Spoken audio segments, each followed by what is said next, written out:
రాయబడిన వారి కొరకే అని అనుకునే రోజులు పోయాయి. 66 పుస్తకాలు మన కొరకే తండ్రి లిఖింపజేశాడు. మనతో మాట్లాడటకు తండ్రి సిద్ధంగా ఉన్నాడు. ప్రతి లేఖనము మనతో సూటిగా మాట్లాడుతుంది. ఏదో చదివేస్తున్నాం, వినేస్తున్నాం, వెళ్ళిపోతున్నాం అనుకుంటే ఒకంత పొరపాటు పడ్డట్టే. ఎందరికో లేని గొప్ప ఆధిక్యత మనకు తండ్రి అనుగ్రహించి ఉన్నాడు. హల్లెలూయా. నేనంటా ఇట్స్ నాట్ బైబిల్ స్టడీ. మనం చేస్తున్నది BRSS అనగా ఎవరైనా చెప్పగలరా? BRSS, Bible research scholar students. మనలో ఈ విధంగా తర్ఫీదు నొందిన ఏ వ్యక్తినైనా సరే, ఏ కుమారుని కానీ కుమార్తెను కానీ పలకరించినట్లయితే జాలువారినట్లుగా దేవుని లేఖనాలు జారుబారుతాయి. హల్లెలూయా. ప్రతి పుస్తకాన్ని మీరు వివేచించగలుగుతారు. ప్రతి పుస్తకాన్ని మీరు నేర్చుకోగలుగుతారు. దేవుని ప్రణాళికలను నేర్చుకోగలుగుతాము. మనం ఇంతవరకు శ్రద్ధతో సువార్తలను విన్నాం. 4 సువార్తలను వినేవారం. మరికొందరు పత్రికలను ఎక్కువగా ధ్యానిస్తూ ఉండేవారు. మరికొందరు కీర్తనలు, సామెతలు, ప్రసంగి గ్రంథాలను కూడా ధ్యానిస్తూ ఉంటారు. కానీ 66 పుస్తకాలు అనగా కేవలము ఈ మాత్రమే చాలదు. ప్రతి పుస్తకము మనతో మాట్లాడటకు సిద్ధంగా ఉన్నది. పుస్తకము ద్వారా పరిశుద్ధాత్మ తండ్రి మాట్లాడడానికి సిద్ధంగా ఉన్నాడు. హల్లెలూయా, హల్లెలూయా, హల్లెలూయా.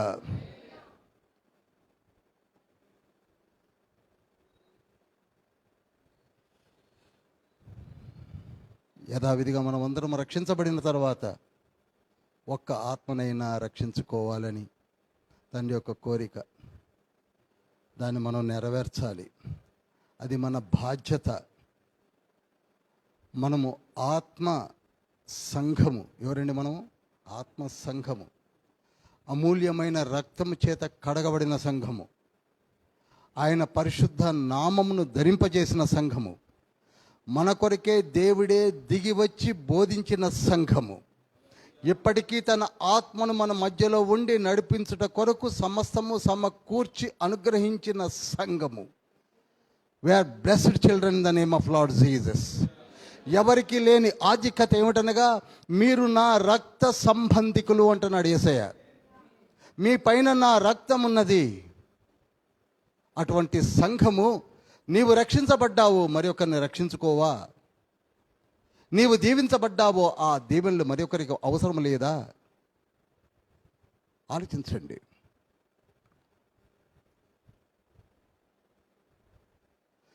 గొర్రెలను కంటాయి. మనమందరము ఆయన గొర్రెలము కనుక మనము కూడా గొర్రెలను కనాలి. అనగా అర్థం ఏమిటి? మనలాంటి గొర్రెలు బయట చాలా ఉన్నాయి. వాటిని తీసుకొని వచ్చి మన దొడ్డిలో, తండ్రి దొడ్డిలో కూర్చోబెట్టాలి.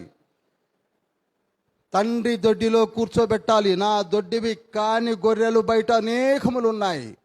నశించిపోతున్న గొర్రెల విషయమై నీవు ఏమి ఆలోచిస్తున్నావు అని తండ్రి అడుగుతున్నాడు. ఒడ్డు చేరి నీ ఎదుట నిల్చినప్పుడు రక్షక, ఒక ఆత్మనైనా ఏక సిగ్గుపాడిపోదునా,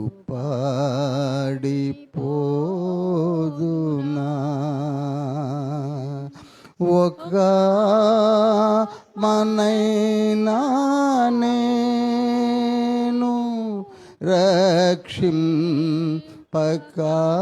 యేసువా, ఒక ఆత్మనైనా నేను రక్షింపక యేసువా, వట్టి చేతులతో నిన్ను దర్శించుట తగునా, వట్టి చేతులతో నిన్ను దర్శించుట తగునా. ఆత్మలందు వాంఛలేక సోమరులై కాలమున్ వ్యర్థపరచువారా నాడు చింతతోడ నిల్తురు. ఒక ఆత్మనైనా నేను రక్షింపక యేసువా,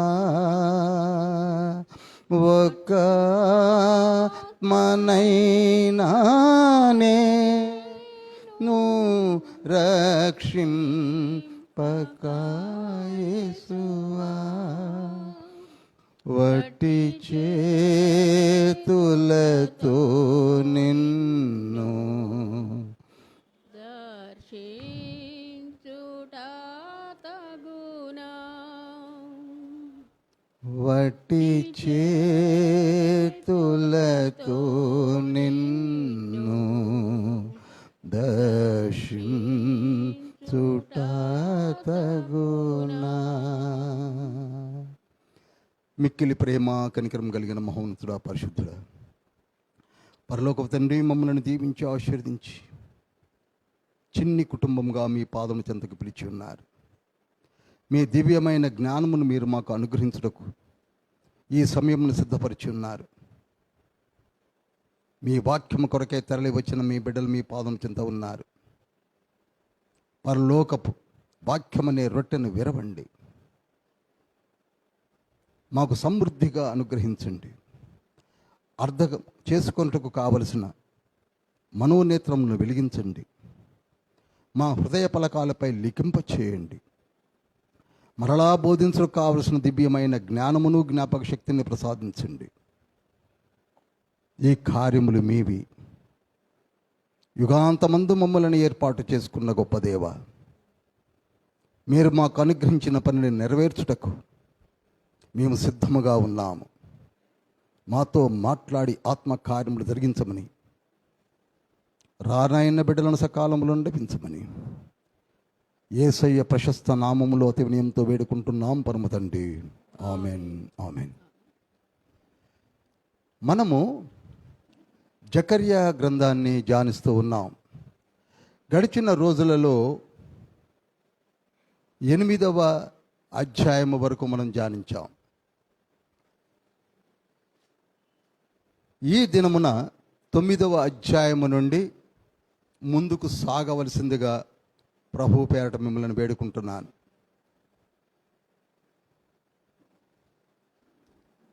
ఈ చరిత్ర మీకు బాగా తెలుసు.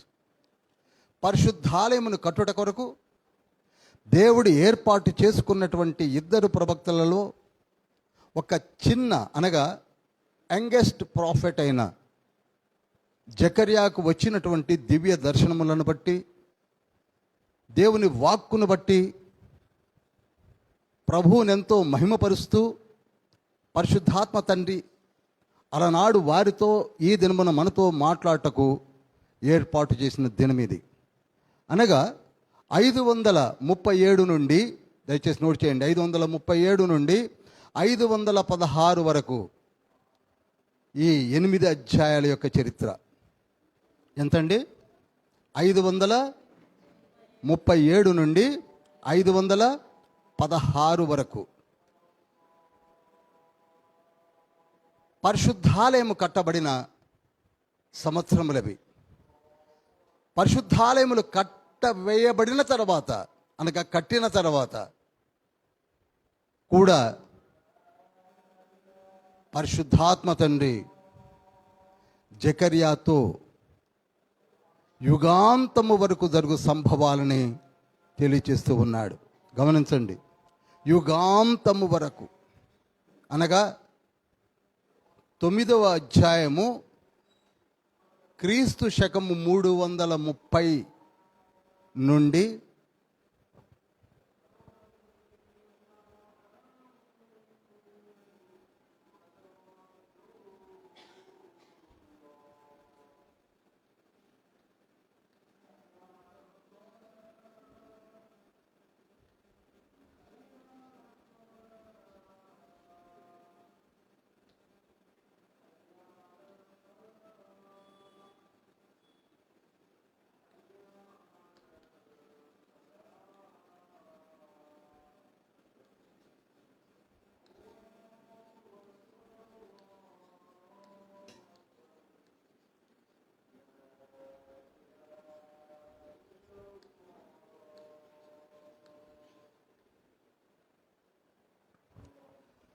జకర్యా గ్రంథము 9వ అధ్యాయము నుండి 14వ అధ్యాయం వరకు 330 నుండి 330 ఎప్పుడండి ఇది? క్రీస్తు పూర్వము 330 నుండి యుగాంతము వరకు. ఇంతవరకు ఇంకా యుగాంతము జరగలే, కానీ యుగాంతము వరకు ప్రభు రెండవ రాకడ కొరకు, అనగా ప్రభు రెండవ రాకడ వరకు తెలియచేసినటువంటి అధ్యాయములు ఎక్కడి నుంచి ఎక్కడి దాకా? 9 నుండి 14 వరకు. మరి 1 నుండి 8 అధ్యాయాలు ఏ సంవత్సరాలు చెప్పగలరా? 537 నుండి 516 వరకు. 1 నుండి 8 అధ్యాయాల వరకు తండ్రి మనతో మాట్లాడేశాడు. ఇక్కడ మీకు 9వ అధ్యాయం మొదలుపెట్టినప్పుడే ఏం చదువుతాంలే అనే నిరాశ వస్తుంది. మీరు చదివే ఉంటారు. చూడండి, 9వ అధ్యాయంలో హద్రాకు దేశమును గూర్చి అని మొదలవుతుంది. ఎక్కడి నుంచి అండి? హద్రాకు దేశమును గూర్చి. హద్రాకు అనగా సిరియా యొక్క దేశములోని ప్రాంతము. నోట్ చేయండి. హద్రాకు అనగా సిరియా. హద్రాకు అనగా సిరియా. మీకు ఎక్కడ హద్రాకు అని 66 పుస్తకాల్లో తగిలినా అది ఏ ప్రాంతం అండి? సిరియా. కన్ఫ్యూజన్ లేకుండానే నేను పెడుతూ ఉంటాను. మీరు నోట్ చేసుకొని మీరు చదువుతున్నప్పుడు ఈ హద్రాకు అన్న వెంటనే సిరియా అని మీకు తెలిసిపోతుంది. ఆ తర్వాత దమస్కు అనే మాట కనపడుతూ ఉంది. దమస్కు అనగా సిరియాకి ముఖ్య పట్టణము, న్యూ క్యాపిటల్, కొత్త ముఖ్య పట్టణము. దమస్కు సిరియాకు చెప్పాలి కొత్త ముఖ్య పట్టణము. అందుకే పౌలు గారు దమస్కు మార్గములో వెళ్ళుచుండగానే తండ్రిని చూడడం జరిగింది, అనగా సిరియా ప్రాంతంలోనే జరిగింది. This is new capital of Syria. తర్వాత హమాతు అనే పేరు కనపడుతుంది. ఏంటండి అది? హమాతు అనగా సిరియాకి పాత ముఖ్య పట్టణము, ఓల్డ్ క్యాపిటల్ ఆఫ్ సిరియా. ఎంతమందికి అర్థమవుతుంది? దమస్కు చెప్పాలి న్యూ క్యాపిటల్ ఆఫ్, క్రొత్త ముఖ్య పట్టణం అయితే హమాతు పాత ముఖ్య పట్టణం. దేనికి? సిరియాకి. నోట్ చేసుకున్నారు కదండి అందరూ? బోర్డు మీద రాయట్లేదు, రాస్తే టైం వెళ్ళిపోతుందని. మీకు హద్రాకు అనగానే సిరియా గుర్తుకు రావాలి, దమస్కు అనగానే క్యాపిటల్ అని గుర్తుకు రావాలి, హమాతు అనగానే పాత ముఖ్య పట్టణము సిరియాకే. ఆ తర్వాత తూరు, సీదోను పట్టణములు. ఈ పేర్లు ఎందుకు తండ్రి మాట్లాడుతున్నాడు అనగా, ఇప్పుడు చెప్పబడుతున్న ప్రాంతములన్నిటినీ కూడా తండ్రి యెరూషలేమునకు వ్యతిరేకముగా ఒకప్పుడు పనిచేసినవి. ఏ యెరూషలేమైతే దేవుని యొక్క ప్రేమించిన నగరమో, ఆ దేశమును ఏ ప్రాంతాలైతే వ్యతిరేకించి యుద్ధములు చేసి శాంతి లేకుండా చేసిన పట్టణాలని తండ్రి ఏం చేస్తున్నాడు? ఇప్పుడు దండించి శిక్షిస్తున్నాడు. అందుకే ఆ పేర్లు చెప్పడం జరుగుతుంది. 9వ అధ్యాయం అనగానే మీకు గుర్తు రావాల్సింది ఏమిటనగా, ఈనాడు మనలను కూడా యాగి చేస్తున్నటువంటి వారు ఉంటారు. ఇరుగు పొరుగు వారు కావచ్చు, బంధువులు కావచ్చు, ఎవరైనా కావచ్చు. ఎప్పుడైతే నీవు ఆయనకు ప్రియుడిగా మారుతావో వారిని పక్కకు పెట్టేస్తాడు తండ్రి అని చెప్పడానికే సూచిస్తున్నాడు. హల్లెలూయా. ఇప్పుడు హద్రాక్ అయిపోయింది, దమస్క్ అయిపోయింది, హమాతు అయిపోయింది, తూరు సీదోను పట్టణములు. ఈ తూరు సీదోను పట్టణములు మధ్యధరా సముద్రమునకు ఆనుకొని ఉన్న ఓడరేవు ప్రాంతములు. మీకు మీ బైబిల్ వెనకనే 3వ పటం ఉంటుంది. ఒక్కసారి తీసి చెయ్యెత్తుతారా చూసి. బైబిల్లో 3వ పటం ఉంటుంది, లేకపోతే నేను బోర్డు మీద వేసేవాడిని. కానీ ఇప్పుడున్న బైబిల్లో 3వ పటంలో మధ్యధరా సముద్రమునకు ఆనుకొని అన్నిటికంటే పైన సీదోను కనబడుతున్నది. అవునా? చేస్తారా? సీదోను కనపడుతున్నది. ఆ సీదోను కింద సారెపతి కనపడుతున్నది. సారెపతి కింద తూరు కనపడుతున్నది. ఆ తూరు తర్వాత ఇంకా కిందకు వస్తే కైసరియా కనపడుతున్నది. ఇవి ముఖ్యమైనవి ఓడ రేవులో కలిగిన ప్రాంతము, పట్టణములు అని చెప్పవచ్చు. ఇప్పుడు తండ్రి తూరు సీదోను పట్టణములను కూడా ఉటంకించి రాయించాడు. తూరు అనగా మీరు చూశారు, తూరు పైన సీదోను ఉన్నది. ఏముందండి? సీదోను ఉన్నది. సీదోను, ఈ సీదోను ఇప్పుడు లెబనాన్ అని పిలువబడుతుంది. చెప్పండి, సీదోన్ అనగా లెబనాన్. ఇప్పుడు మీరు గూగుల్ సెర్చ్ చేస్తే లెబనాన్ కనపడుతుంది. ఈ లెబనాన్ అనగానే కన్ఫ్యూజ్ కానక్కర్లేదు, సీదోను పట్టణము. ఈ లెబనాన్కి క్యాపిటల్, ముఖ్య పట్టణం ఏమిటంటే బీరుట్. బీరుట్ అవసరమైన వాళ్ళు రాసుకోండి, కానీ లెబనాన్ అని మాత్రం గుర్తుంచుకోండి. ఇంతకీ ఎందుకండి ఈ సీదోను కూడా తండ్రి గద్దిస్తున్నాడు అనగా, కొంచెం వెనక్కి వెళ్ళి మీకు చెప్తాను. ఈ సీదోను యొక్క ఒక రాజు ఉన్నాడు, అతని పేరు ఎత్బాల్.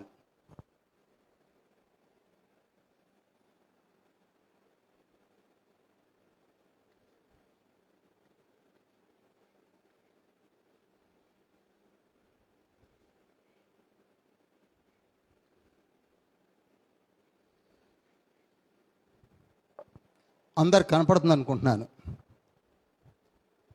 ETHBALL ఎత్బాల్, తెలుగులో కూడా ఎత్బాల్ అని రాశాను. ఈయన ఎవరండి? చెప్పాలి. ఏ ప్రాంతానికి రాజు? సీదోను. బా, మీరు చక్కగా వింటున్నారు. I appreciate you. ఇంతకీ మాకెందుకండి ఎత్బాల్ అనొచ్చు మీరు. ఈ ఎత్బాల్ కుమార్తెనే యెజబెలు. యెజబెలు మీరు బాగా గుర్తుకొచ్చి ఉండొచ్చు. యెజబెలు ఎవరు అనుకుంటున్నారు? ఎత్బాల్ కుమార్తె, రాకుమార్తె కదా అని ఆశపడ్డాడు ఆహాబ్ అనే రాజు. ఆహాబ్ ఏమో ఇజ్రాయెల్ రాజు. ఆహాబ్ ఎంతమందికి తెలుసండి? చేయొచ్చండి తెలవపైన. ఆహాబ్ అనే రాజు ఎవరండి? ఇజ్రాయెల్ రాజు. ఎందుకని ఆ యెజబెల్ని పెళ్లి చేసుకున్నాడు?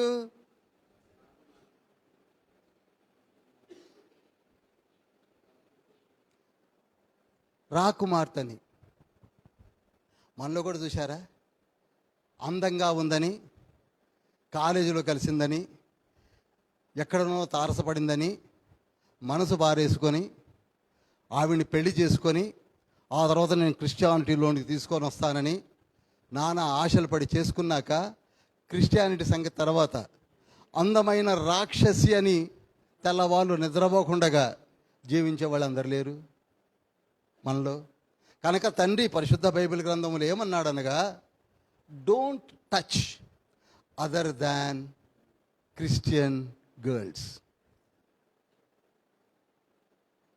నా బిడ్డలతో నేను మాట్లాడతాను ఎక్కడున్నా, కానీ ఎక్కడో పుట్టి పెరిగినటువంటి ఆ స్త్రీని నువ్వేం మారుస్తావు?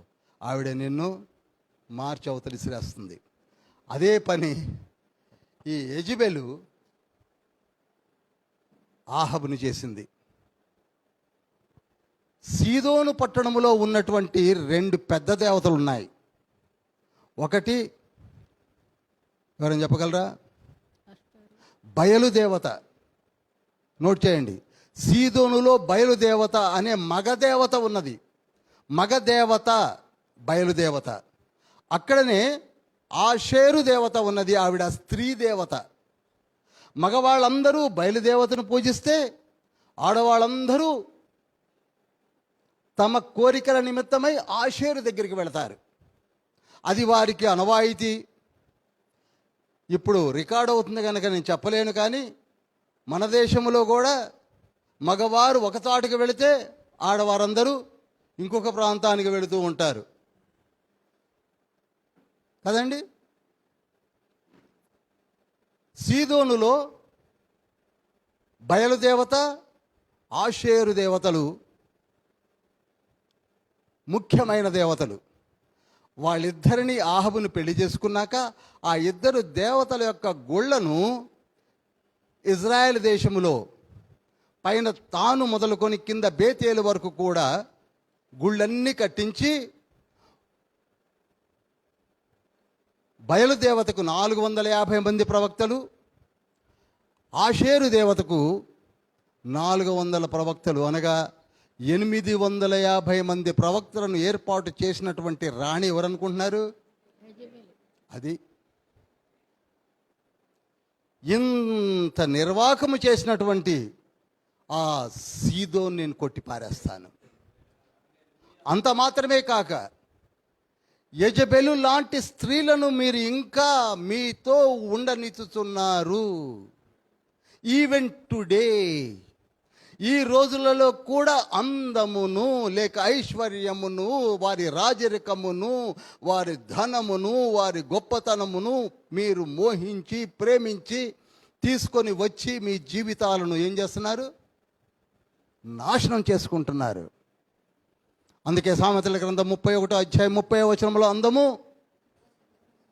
మనం బాగా చదువుతాం, కానీ ఆ అందం వెనకే పడతాం. అందము మోసకరము. ఇక అందానికి సౌందర్యం తోడైతే, సౌందర్యం అంటే ఏంటనుకుంటున్నారు? బ్యూటీ పార్లర్లు పోవడం. అందుకే సౌందర్యం వేరన్నాడు.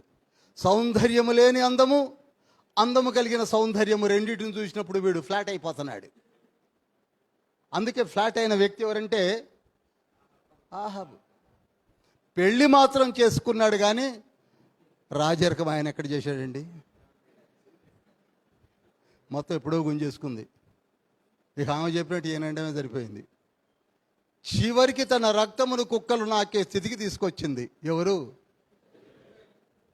అందుకే ప్రభు జాగ్రత్త. Even today in the midst of you are in the church యెజబెలు వచ్చి కూర్చున్నది.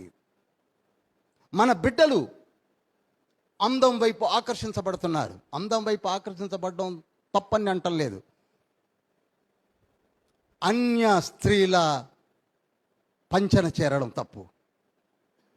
ప్రకటన గ్రంథము 2వ అధ్యాయము 20-21 వచనాలు చదవండి. అయినను నీ మీద తప్పు ఒకటి నేను మోపవలసి ఉన్నది. ఏమనగా తాను ప్రవక్తినని చెప్పుకొనుచున్న యెజబెలను స్త్రీని నీ ఉండనిచ్చుచున్నావు. జారత్వము చేయుటకును విగ్రహములకు బలి ఇచ్చిన వాటిని తినుటకును అది నా దాసులకు బోధించుచు వారిని మోసపరుచుచున్నది. మారు మనసు పొందుటకు నేను దానికి సమయం ఇచ్చి తిని గాని అది తన జారత్వమును విడిచిపెట్టి మారు మనసు పొందనొల్లదు.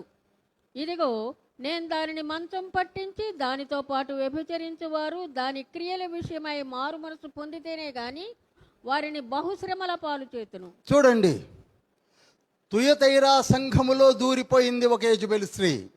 యెజబెలు లాంటి స్త్రీ. ఈనాడు మన కుటుంబాల్లో కూడా దూరిపోయారు యెజబెలు లాంటి స్త్రీలు.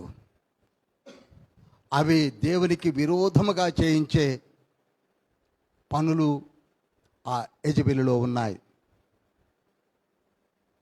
మీకు ఇప్పుడు అర్థమైపోయింది అనుకుంటున్నాను. 20-21లో మారు మనసు పొందకుండా చేస్తుంది ఆ యెజబెలు. విగ్రహాలు పెట్టింది తినండి ఏమి కాదు అని చెబుతుంది. Skin to skin there is no sin అని చెప్తుంది. అతి పవిత్రమైన కుటుంబ జీవితాలను నాశనం చేసింది ఎవరనుకుంటున్నారు? యెజబెలు. కనుక నేను యెజబెల్ని ఏం చేస్తానంటున్నాడు? మంచము పట్టించి.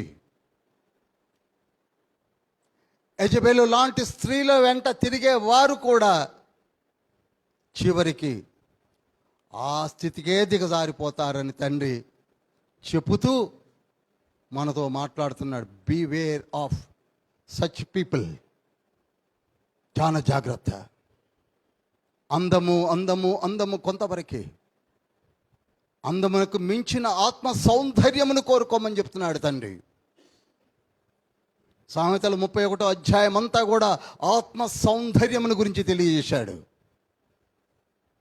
కొంచెం అందంగా ఉన్నంత మాత్రాన టెంపర్లాడకండి అని తెలియచెప్పడానికే యెజబెలును చూపిస్తున్నాడు. కనుక హజ్రాకు కానివ్వండి, దమస్కు కానివ్వండి, హమాతు కానివ్వండి, తూరు కానివ్వండి, సీదోను కానివ్వండి, అష్కేలు అనే పట్టణం కూడా ఉంది. అష్కేలు అనేది కూడా సీపోర్టే, ఓడ రేవు. గాజా స్ట్రిప్ అంటాము, అది కూడా ఫిలిస్తీయుల ప్రాంతము. గాజా అనగానే ఫిలిస్తీయుల ప్రాంతము. ఎక్రోను, ఇవన్నీ ఉన్నాయి 9వ అధ్యాయంలో. మీకు ముందు కన్ఫ్యూజన్ లేకుండా ఉండటానికి ఎక్రోను అనగా ఫిలిస్తీయుల ప్రాంతము, గాజా ఫిలిస్తీయుల ప్రాంతము. ఈ ఫిలిస్తీయులందరూ కూడా నోవాహు యొక్క 3వ కుమారుడైన హామి యొక్క సంతానములో నుండి వచ్చినవారు. ఎవరండి? ఇంట్రెస్ట్ నోట్ చేసుకోండి. ఈ ఫిలిస్తీయులు హాము, నోవాహు యొక్క చిన్న కుమారుడు హాము యొక్క చిన్న కుమారుడు యొక్క సంతానములో నుండి వచ్చారు. ఎవరు? ఫిలిస్తీయులు. వారిని కస్లూహీయులను కూడా పిలుస్తారు. కస్లూహీయులన్నా ఫిలిస్తీయులన్నా ఒకరే. వీరందరినీ కూడా నేనేం చేస్తాను? నాశనము చేసి మీ మీదకు రాకుండగా నెమ్మళి పరుస్తాను అని చెప్పడానికే ఎర్రని, పాండుర, తెల్లని, నల్లని గుర్రములనే కాక రథములను, హైలీ ర్యాంకుడు దూతలను కూడా పంపించి ఆయా ప్రాంతములన్నిటిని కూడా ఏం చేశాడండి? నెమ్మదిపరిచాడు. డోంట్ వరీ జకర్యా, నువ్వు వరి అవ్వాల్సిన అవసరము లేదు. నేనేం చేస్తున్నాను? నెమ్మది చేస్తున్నాను. రాబో దినములలో యెరూషలేము మీదికి తిరగబడే జనాంగము లేకుండగా నెమ్మది చేస్తున్నాను. మీ విరోధులందరినీ కూడా పక్కకు జరుపుతున్నాను. అలనాడు వారితో, ఈనాడు మనతో. ఇప్పుడు 9వ వచనంలోనికి వస్తున్నాను. సియోను నివాసులారా బహుగా సంతోషించుడి, యెరూషలేము నివాసులారా ఉల్లాసముగా ఉండుడి. నీ రాజు నీతిపరుడును రక్షణ గలవాడును దీనుడునై గాడిదను గాడిద పిల్లను ఎక్కి నీ వద్దకు వచ్చుచున్నాడు. చూడండి, పైన చెప్పి అంతా నెమ్మది పరిచిన తర్వాత నేను ఎవరిని రప్పిస్తున్నాను అన్నాడు? యేసయ్యను. ఎవరండి? గాడిద పిల్ల ఎక్కి వచ్చింది ఎవరండి? యేసయ్య. స్పష్టముగా గాడిద అనలా, గాడిద పిల్లను. 300 సంవత్సరాల తర్వాత రాబోతున్నటువంటి యేసయ్య ఏ వాహనం పైన ఎక్కి ఎలా వస్తాడో చెప్పింది ఎవరనుకుంటున్నారు? జకర్యా. ఆ రాజు సమాధానకర్త. ఆయన దగ్గర ఖడ్గములు, కత్తులు, విల్లంబులు, గదలు, బాణాలు, అశ్వములు, ఏనుగులు ఇవేముండవు. ఏమీ ఉండవు. కేవలము తన నోటి మాట చేతనే ఏలుబడి చేసే రారాజు రాబోతున్నాడు. హల్లెలూయా. కేవలము తన నోటి మాటతో, తన కంటి చూపుతో.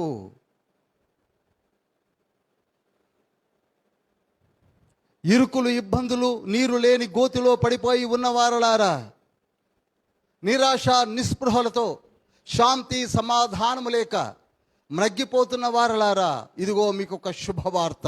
ఏమిటనగా, నీతి రాజు వచ్చుచున్నాడు. హల్లెలూయా, హల్లెలూయా. ఆ రాజు వచ్చుచున్నాడు. ఫస్ట్ కమింగ్ గురించి కూడా చెప్పింది ఎవరు? జకర్యా. రెండవ రాకడను కూడా చెప్పింది ఎవరు? జకర్యా. ఎంత మంచి ప్రాఫిట్ అండి, ఎంత ధన్యజీవండి. మరి ఈనాడు మనలో ఉన్న యవనస్తులు మరి ఒక జకర్యా కావాలి అని ఎందుకు కోరుకోలేకపోతున్నారు? ఎందుకు బలహీనపడుతున్నాము? కనుక ప్రియులారా, రాజు వచ్చేశాడు, రాజు వచ్చేశాడు, వస్తున్నాడు, రాబోతున్నాడు అని చెప్పింది ఎవరనుకుంటున్నారు? జకర్యా. దానియేలు కూడా ఇవే విషయాలు చెప్పాడు 9వ అధ్యాయంలో. మీకు గుర్తున్నది అనుకుంటా, 9:25 నుంచి 26 వరకు కూడా చెప్పాడు. నోట్ చేయండి చాలు. అభిషక్తుడు వచ్చి నిర్మూలమవును అని చెప్పింది దానియేలు. అదేవిధంగా అభిషక్తుడు, ఆ నీతి గల శాంతి సమాధానము గల షాలేము రాజు వచ్చుతున్నాడని చెప్పింది ఎవరు? జకర్యా. అప్పటికి వారికి తెలియదు, కానీ ఇప్పుడు మనకు తెలుసు. యేసయ్య వచ్చాడు కదండి, వచ్చి 2000 సంవత్సరాలు అవుతుంది. యేసయ్య వచ్చాడు కదండి అంటే నా ఇంటికి వచ్చాడు అన్నట్టుగా ముఖం పెట్టారు చాలామంది. వచ్చాడు, మన ఇంటికే వచ్చాడు. ఆయన మన ఇంట్లో ఉన్నాడు. హల్లెలూయా. యేసయ్య అన్నట్టు క్వశ్చన్ మార్క్ అక్కర్లే. He is loving God. ఆయన మనతో ఉన్నాడు, ఉన్నాడు, ఉన్నాడు. హల్లెలూయా. యేసయ్య వచ్చాడని సంతోషం మీ హృదయంలో ఉన్నట్లయితే, ఏమండి ఇది బైబిల్ స్టడీలా ఉందా? మీరు ప్రార్థన చెయ్యండి అంటున్నాడు 10వ అధ్యాయంలో. ఒకవేళ ఆ నీతి సూర్యుడు గాడిద పిల్లపై వచ్చినటువంటి యేసయ్య నీ పట్టణములో నీ ఇంటికి వచ్చినట్లయితే ఏం చేయమంటున్నాడు? ప్రార్థన. ఏమని చేయాలట? కడవరి వానాకాలము వర్షము దయచేయమని యెహోవాను వేడుకొనుడి. కడవరి వర్షము కొరకు ప్రార్థన చేయండి. మనం గట్టిగా ప్రార్థన చేస్తే బయట వర్షం పడుతుందేమో అని చూశారు. ఆ వర్షం కాదు ఇది. ఈ కడవరి వర్షం ఏమిటనుకుంటున్నారు? పరిశుద్ధాత్మ కుమ్మరింపు. హల్లెలూయా. ప్రార్థన చేయండి. కడవరి వర్షమును అనుగ్రహించు తండ్రి వచ్చేసి ఉన్నాడు గాడిద పిల్ల పైన. ఆయన వచ్చిన తర్వాత మీరు చేయవలసింది ఏమిటి జకర్యా? ఆత్మ కొరకు ప్రార్థన చేయవలసిన రోజులు వచ్చుతున్నవి. ఆత్మ కొరకు ప్రార్థన చేయవలసిన రోజులు వచ్చుతున్నవి. ప్రే ప్రే ప్రే అంటు the Lord till you get the Holy Spirit God.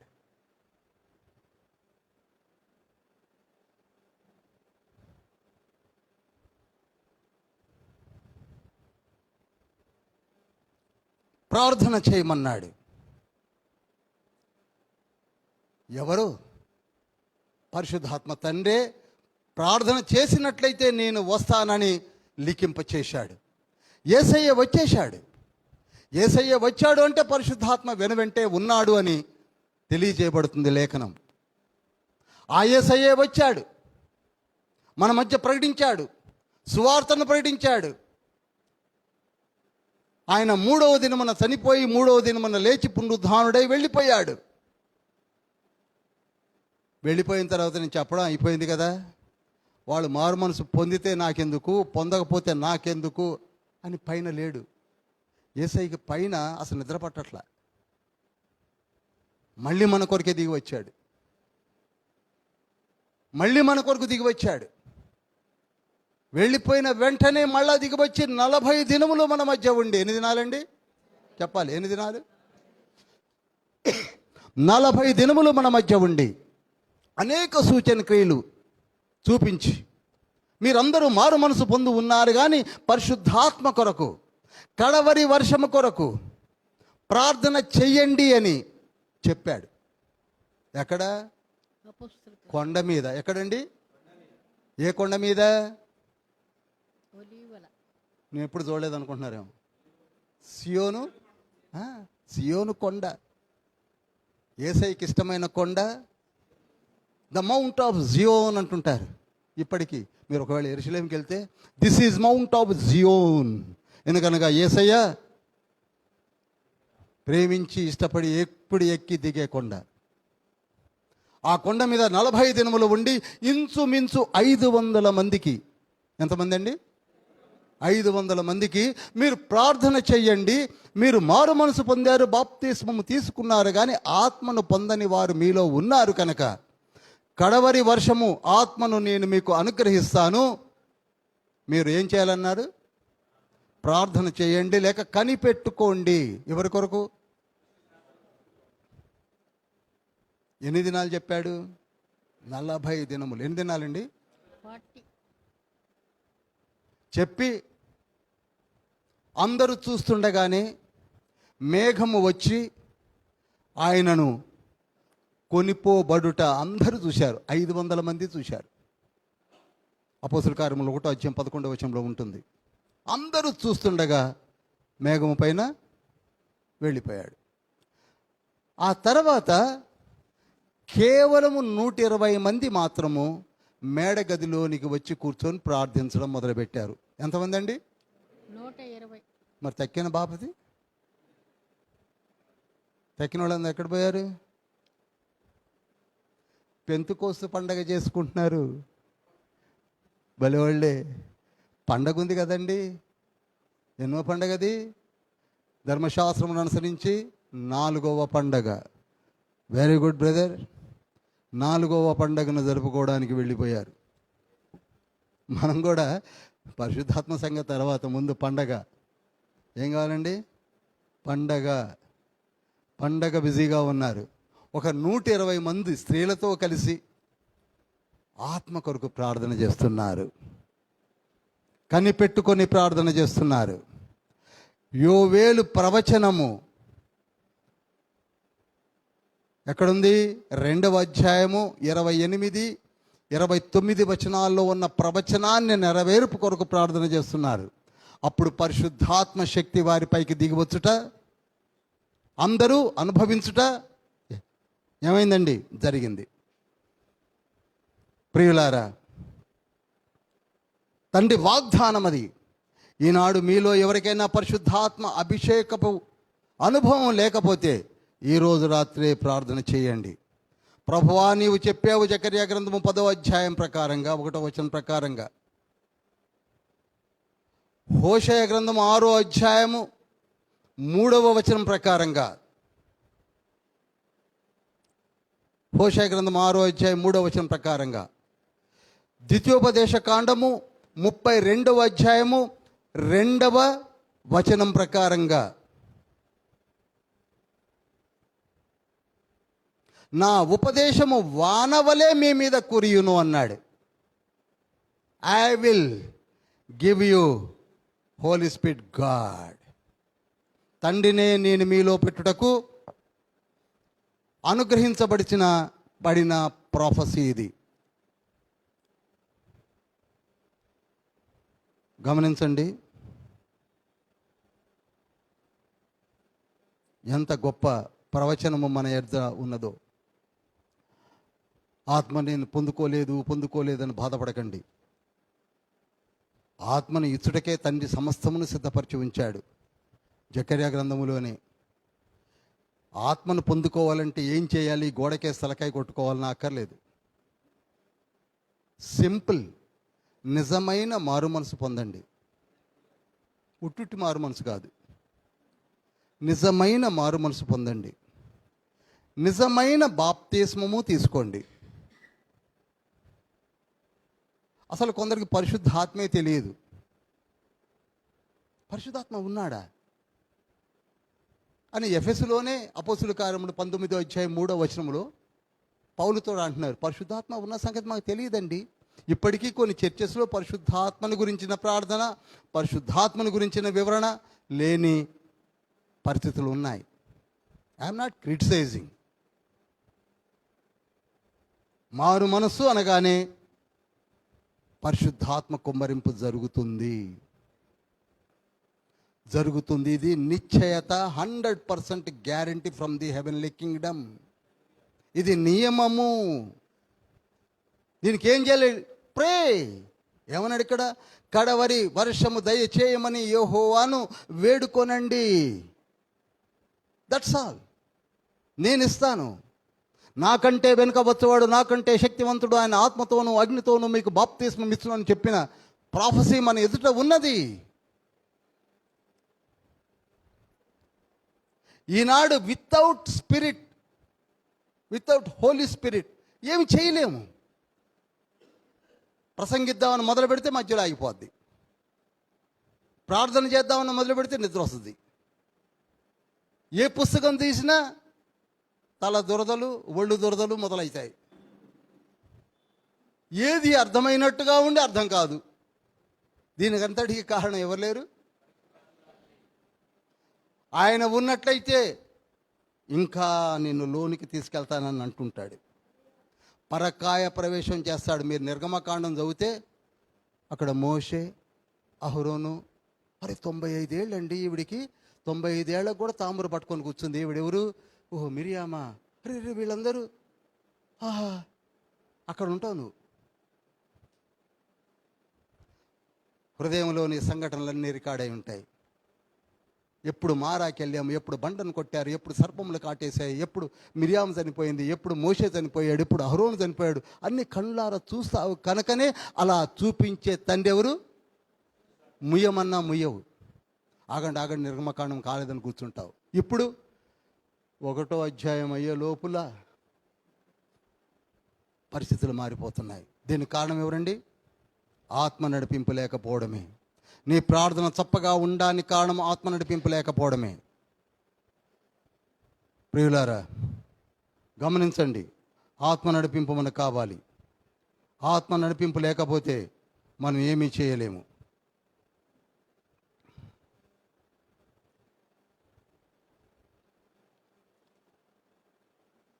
ఆత్మ కొరకు ప్రార్థన చేయండి.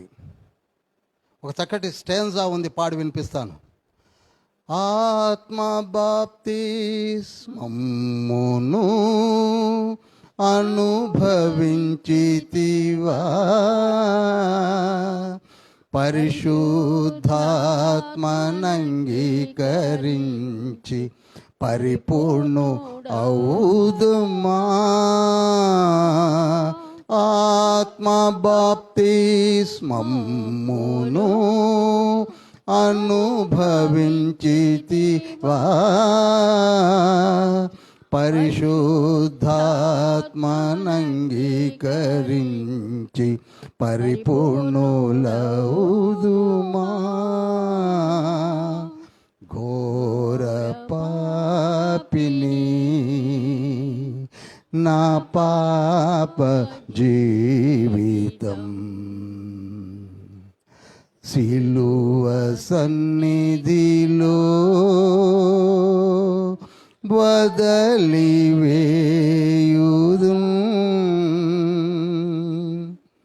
ఘోర పాపిని నా పాప జీవితం సిలువ సన్నిధిలో వదలివేయు.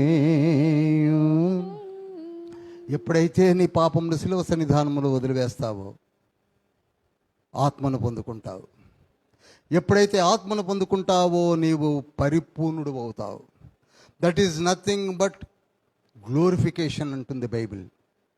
You will be glorified with Holy Spirit God. Very simple, very very simple. ఎప్పుడైతే ఆత్మ చేత నువ్వు నింపబడ్డావో నీ నడక మారిపోతుంది, నీ రూపు మారిపోతుంది, నీ జీవితం మారిపోతుంది, నీ మాట మారిపోతుంది, నీ ప్రార్థన మారిపోతుంది, నీ జీవిత విధానమే మారిపోతుంది. That is symbol.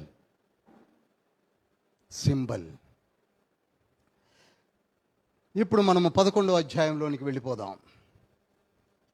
కనుక ప్రియులారా, ఆత్మను పొందుకోవాలని తండ్రి అలనాడే తెలియజెప్పాడు.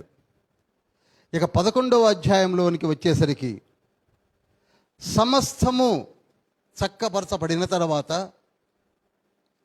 Everything has become calm and quiet.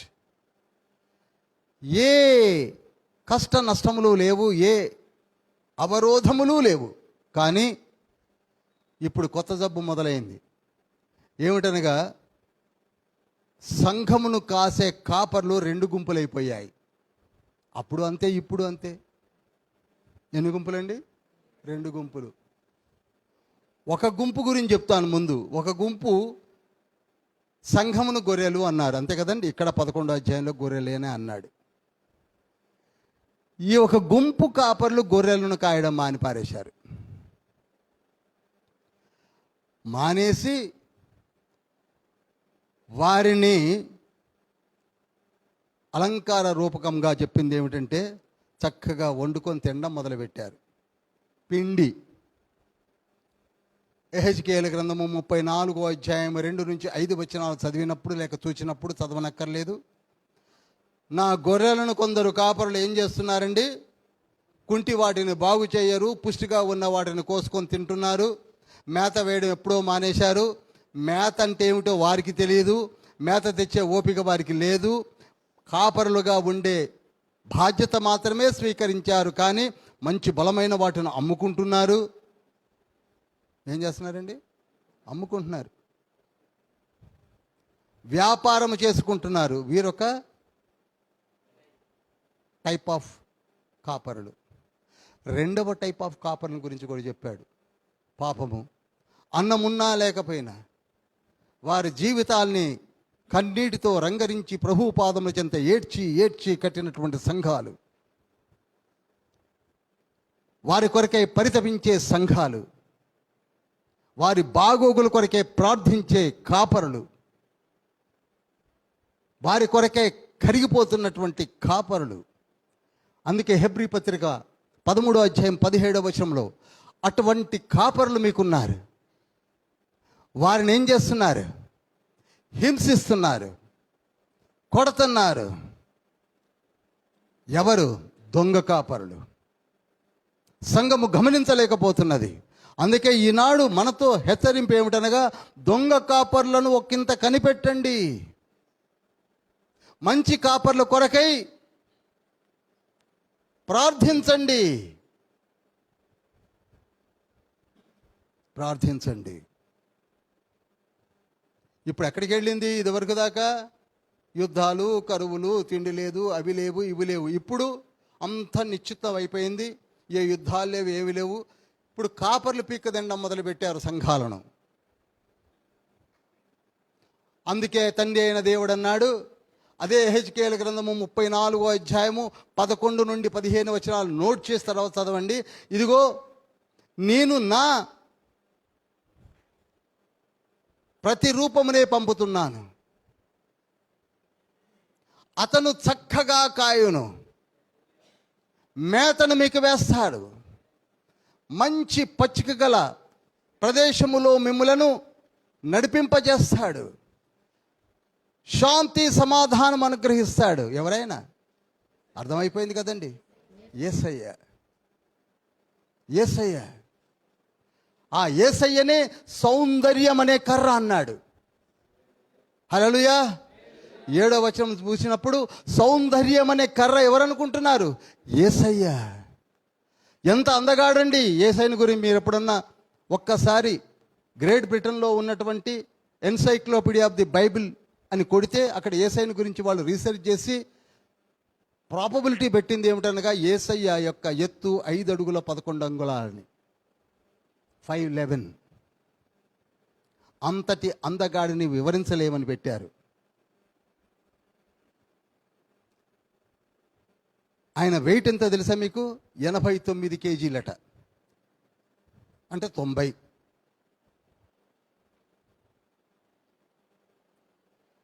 ఆయన భుజముపై ఉంచినటువంటి శిలువ 150 కేజీస్ వెయిట్.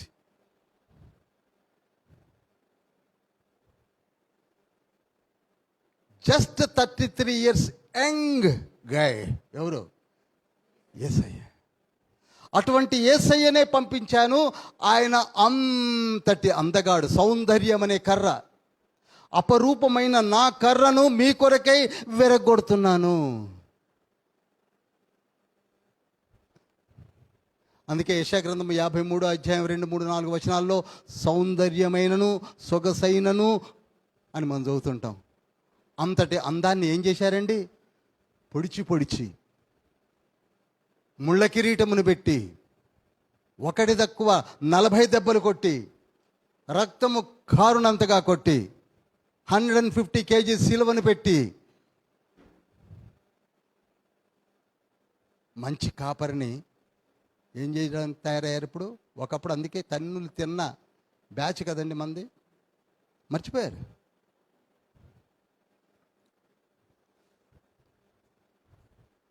మన తెలంగాణలో నానుడు ఉంది, లేకిడిలో ఉన్నవాడు సిరి రాగానే కళ్ళు నెత్తికెక్కే అంటారే, అలా ఉంది యూదుల పరిస్థితి.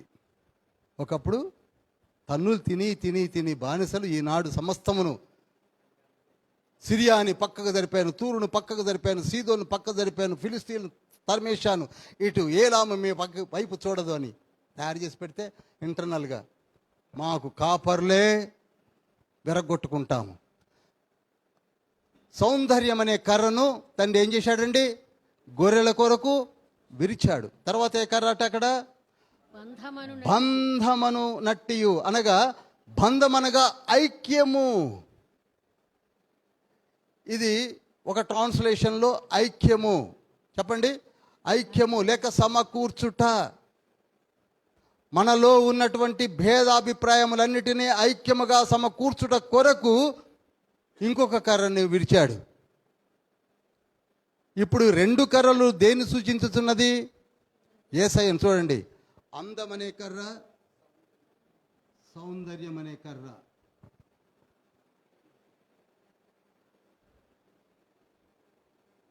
అందమనే కర్ర, సౌందర్యం అనే కర్రను మన కొరకే విరిచాడు తండ్రి. దేని సూచిస్తుంది? సిలువను సూచిస్తుంది. ఎవరి కొరకు విరిచేశాడు చెప్పండి? విరిచింది తండ్రి అయినప్పటికీ విరగొట్టుకున్నది మనమే. వీనిని మా కొరకై అంటున్నారు. ఏమంటున్నారండి? మా కొరకే చంపేయండి అన్నారు. చంపుకున్నది ఎవరు? మనమే. ఎక్కడికి వెళ్ళాము?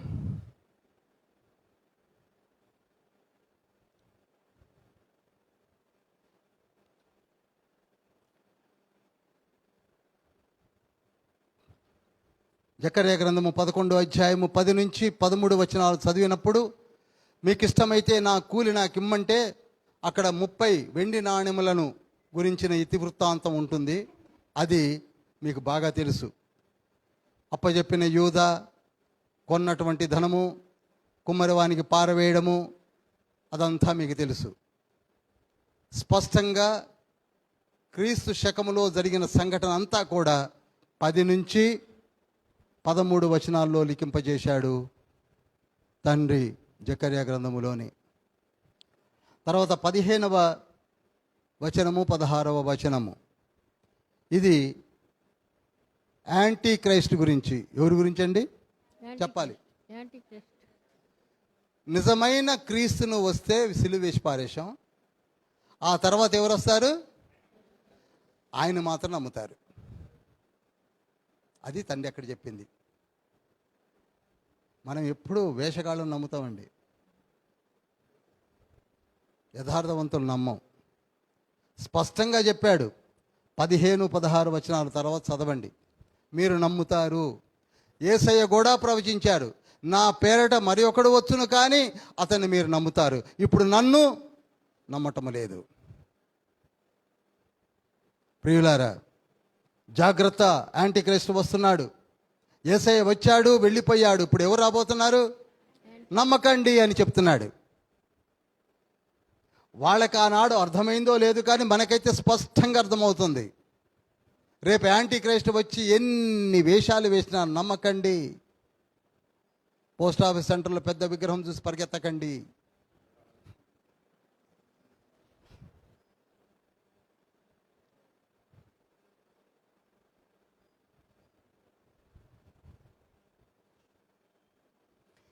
పన్నెండవ అధ్యాయంలోకి వస్తున్నాను.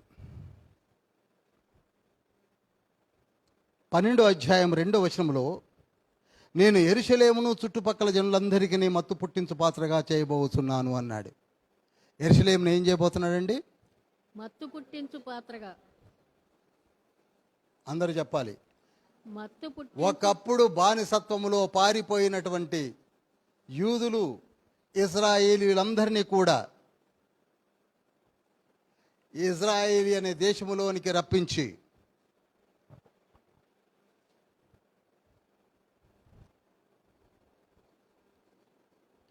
1947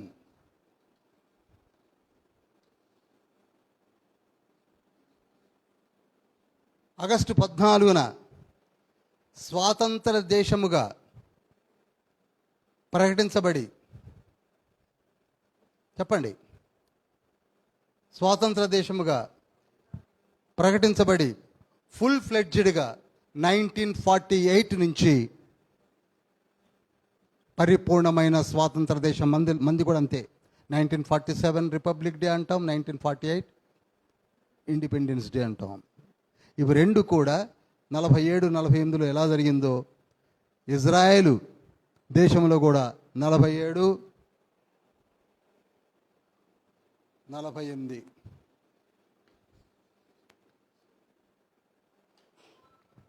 వీరికి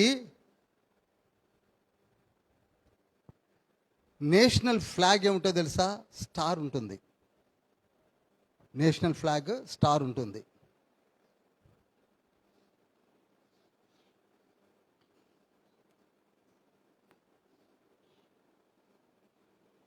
ఇలా ఉంటుంది. ఇది బ్లూ స్ట్రిప్ ఉంటుంది, ఇలా బ్లూ స్ట్రిప్ ఉంటుంది, ఇలా ఉంటుంది జెండా.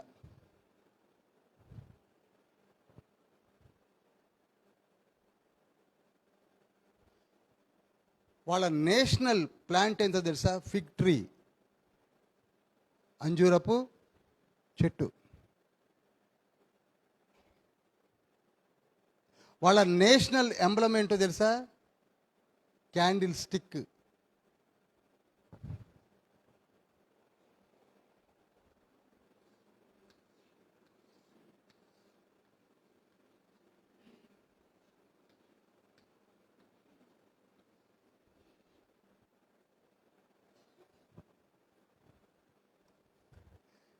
చూడండి, ఈనాటికి కూడా నేషనల్ ఎంబ్లమ్ సార్వత్రిక సంఘము.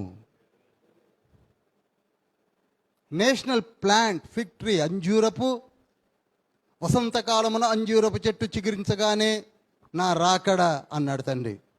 ప్రతి దానికి లింక్ ఉన్నది. ప్రతిది కూడా తండ్రి ఎప్పుడో చేసినవి ఇప్పుడు మనకు కనులారా కనపడుతూ ఉన్నది. దయచేసి ప్రియులారా, ఈ పట్టణాన్ని లేక ఈ దేశమును ఇప్పుడు మత్తు పుట్టించు పాత్రగా తయారు చేశాడు.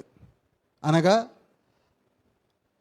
ప్రపంచమంతా ఆయిల్ నిక్షేపాలన్నీ తరిగిపోతాయి, కరిగిపోతాయి, ఎండిపోతాయి. పెట్రోల్, డీజిల్, గ్యాస్ ఇవన్నీ కూడా ప్రపంచంలో ఎక్కడ ఉండవు. ఎక్కడ ఉంటాయి ఇప్పుడు? ఇజ్రాయెల్ దేశంలోనే ఉంటాయి. ప్రపంచమంతా ఎండిపోతుంది కానీ ఇజ్రాయెల్ దేశం మాత్రం ఎండిపోదు. చిన్న దేశం. దీని గురించి నేను యెహెజ్కేలు గ్రంథములో ఎక్స్ప్లెయిన్ చేస్తాను ఎక్కువగా. మత్తు పుట్టించు పాత్ర అనగానే ఇక్కడ ఆయిల్ ఉన్నదని వీరి మీదికి యుద్ధానికి బయలుదేరి వస్తారు. ఎవరు? Rest of the world. Russia, China, మధ్య ఆసియా, జర్మనీ, తోగ్మారా, అన్ని దేశాలు కూడా దాదాపుగా ఒక ఇంగ్లాండు, అమెరికా, ఆ ఏలాం కింద ప్రాంతం ఒకటి ఉంది, పర్షియన్ గల్ఫ్, వాళ్ళు మాత్రం రారు. మీకు 38వ అధ్యాయంలో నేను చెప్తాను, యెహెజ్కేలు గ్రంథంలో. ఇంతవరకు నోట్ చేయండి. మత్తు పుట్టించు పాత్ర దేని చేయబోతున్నాడు? యెరూషలేము. గమనించండి ప్రియులారా, ఇది ప్రాఫిటిక్ వర్డిక్ట్, ప్రవచనము ద్వారా తండ్రి ఇచ్చినటువంటి నెరవేర్పు.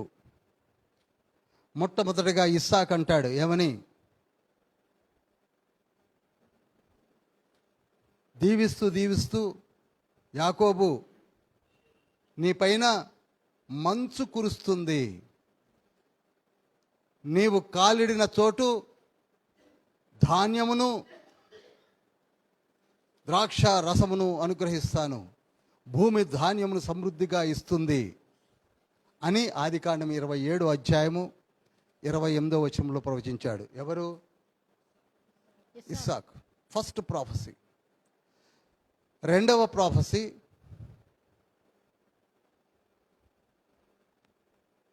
యాకోబు. ఇప్పుడు యాకోబు ప్రవచిస్తున్నాడు. 49వ అధ్యాయము 20వ వచనములో ఆషేరు నొద్ద ఆహారము కలదు అని. అనగా యెరూషలేము దేశము నుండి ఏముంటుందండి? ఆహారం ఉంటుంది.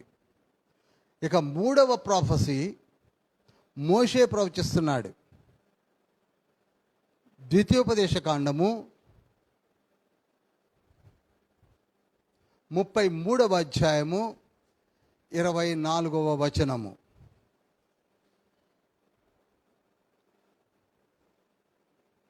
చెప్పండి. 33:24 చదవండి.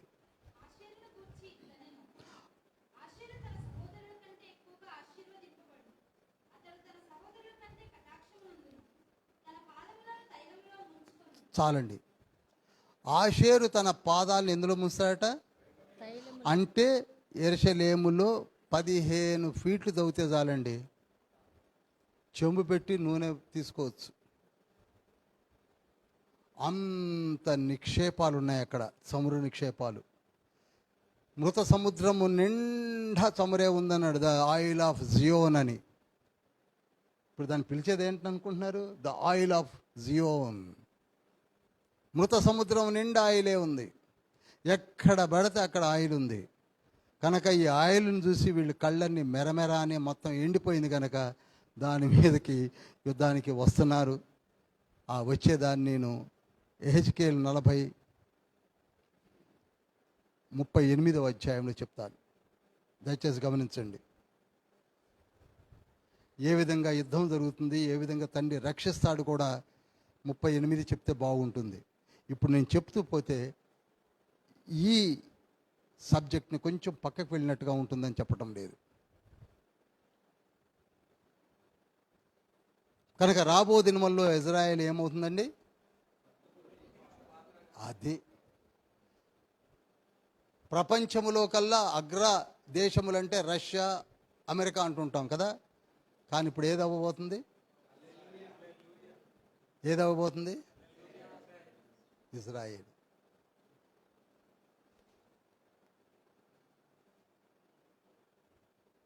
తండ్రి దీవెనలు ఉంటే చాలు. ఎక్కడ కూర్చుంటే ఏంటి? ఏమండి? ఇంటి వానికి నేను పరిచయం ఉంటే చాలు, ఎక్కడ కూర్చుంటే ఏంటి? నాకు పడవలసినవన్నీ పడుతుంటాయి. ముందు పోయి కూర్చున్నా ఎవరు చూడరు. నేను చాలాసార్లు ముందు కూర్చున్నా కానీ ఎవరు నాకు రాలా. ఎక్కడో వెనుకున్నోడికి వేస్తుంటారు. ఎన్నిసార్లు పిలిచినా రారు. కనుక మనం ఆ ఇజ్రాయేలీలో ఉన్నటువంటి దీవెనలు మనము పొందుకోవాలంటే ఏం చేయాలండి? ప్రార్థన చేయాలి. హల్లెలూయా, హల్లెలూయా. స్ట్రైట్గా 14 తర్వాత 13 చెప్తాను. ఇంతవరకు ఈ విన్నది ఒక ఎత్తు, ఇప్పుడు వినబోయేది ఇంకా లోతులోనికి వెళుతున్నాం. సముద్రపు అడుగు భాగానికి వెళుతున్నాం. హల్లెలూయా. 14వ అధ్యాయం 1వ వచనం చదువుదామా? ఇదిగో యెహోవా దినము వచ్చుచున్నది, అందు ఆగుదామండి, ఒక్క నిమిషం ఆగుదాం. ఇదిగో యెహోవా దినము వచ్చుచున్నది అనగా ప్రభు రెండవ రాకడ. అండర్లైన్ చేయండి అక్కడ. అదేమిటండి? ప్రభు రెండవ రాకడను గురించి వివరించినది ఎవరు? మీరు బాగా చెప్తుంటే నేను ఇంకా బాగా చెప్తాను. జస్ట్ 45 మినిట్సే ఉంది. మీరు ఎంత అలర్ట్గా ఉంటే నేను అంత అలర్ట్గా చెప్తాను. జకర్యా చెప్తున్నాడు, కానీ మనం అనుకుంటున్నాము ప్రభు యొక్క రెండవ రాకడ కేవలం 27 పుస్తకాలైన కొత్త నిబంధనలోనే ఉన్నది, కానీ పాత నిబంధనలో ఎక్కడుందండి అంటుంటారు. కానీ ప్రభు రాకడను గురించి మొట్టమొదటి ఆది కాండపు గ్రంథము నుండి ప్రకటన గ్రంథము వరకు కూడా తండ్రి లిఖింపజేశాడు. ఎక్కడి నుంచి? ఆది కాండము నుండి. అది ఎలా అండి? ఆది కాండంలో కూడా రెండవ రాకడ గురించి ఉన్నదా? ఉన్నది. ప్రకటనలో ఉన్నదంటే నమ్ముతాము, సువార్తల్లో యేసయ్య చెప్పాడంటే నమ్ముతాము, పత్రిక ముఖంగా పౌలు గారు కూడా చెప్పారంటే నమ్ముతాము. కానీ ఆది కాండములోనే ఉన్నదా అంటే ఉన్నది. అది చెప్పింది ఎవరో కాదు, హానోకు. ఎవరండి? హానోకు. ఆదాము తర్వాత 7వ వాడైన హానోకు ప్రవక్తగా ప్రవచించి, మామూలుడు కాదండి ఆయన, ఎవరు? ప్రవక్తగా ప్రవచించాడు.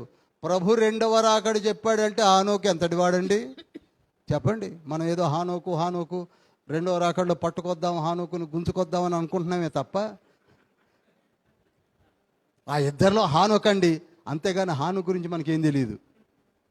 ఎందుకని? పొయ్యాడట పట్టుకొద్దామని. మనం మాత్రం హానోకులం కాలేం, మనం ఒక జకర్యాలం కాలేం, మనం ఏలియా కాలేం, ఎలీషా కాలేం. మనం ఎంతసేపు వాళ్ళని పట్టుకొద్దాం. ఆయన వద్దంటే మోషేని తెద్దాం, మోషే వద్దంటే ఏలియాని తెద్దాం, ఏలియాని వద్దంటే ఎలీషాని తెద్దాం. నేను మాత్రం రాను, నేను విందు భోజనంలో కూర్చుంటాను. హానోకు యూదా పత్రిక 14వ వచనములో, యూదా పత్రిక 14వ వచనములో ఒకే అధ్యాయం ఉంటుంది. ప్రకటన గ్రంథానికి ముందుగా ఉంటుంది. ఆదాము మొదలుకొని 7వ వాడైన హానోకు కూడా వీరిని గూర్చి ప్రవచించి ఇట్లనెను, ఇదిగో అందరికిని తీర్పు తీర్చుటకును వారిలో భక్తిహీనులందరూ భక్తిహీనముగా చేసిన వారి భక్తిహీన క్రియలన్నిటిని గూర్చియు భక్తిహీనులైన పాపులు తనకు విరోధముగా చెప్పిన కఠినమైన మాటలన్నిటిని గూర్చియు వారిని ఒప్పించుటకును ప్రభువు తన వేవేల పరిశుద్ధుల పరివారముతో వచ్చెను. ప్రభువు పరిశుద్ధులతో వస్తాడు, వచ్చి తీర్పు తీరుస్తాడు. భక్తిహీనులను గురించి, పాపులను గురించి అని. Just 7th generation of Adam. ఆదాము తర్వాత 7వ వాడైన హానోకి అంటున్నాడు తీర్పు గురించి, రెండవ రాకడ గురించి. ఎంత ఆశ్చర్యం అండి, ఎంత ఆశ్చర్యం చెప్పండి. ఆయన కొడుకు ఎవరు అనుకుంటున్నారు? హానోకు కొడుకు ఎవరని చెప్పగలరా? పెద్ద కొడుకు పేరు మెతూషెల. మెతూషెల ఎన్ని సంవత్సరాలు బ్రతికాడు తెలుస్తున్నా? రికార్డ్ హోల్డర్ అండో, 969 సంవత్సరాలు. ఎందుకని? ఆయన కడుపును పుట్టినందుకు. హల్లెలూయా. నీ గర్భంలో ఉన్న గర్భఫలాన్ని నీవు ప్రభు పాదముల చెంత నిలబెట్టాలంటే హానోకుని జ్ఞాపకం చేసుకోండి. చిన్న ప్రవక్త అనుకుంటున్నాము, కానీ ప్రభు రాకడను వేవేల పరిశుద్ధులతోడ ఆయన వస్తాడని, తీర్పు ఉన్నదని చెప్పినటువంటి వారెవరు చెప్పండి? ఎవరు? హానోకు. అంతవరకు బాగానే ఉంది. హానోకు గురించి చెప్పినది ఎవరు? యూదా. చిన్నోడు, యేసయ్య చిన్న తమ్ముడు యూదా.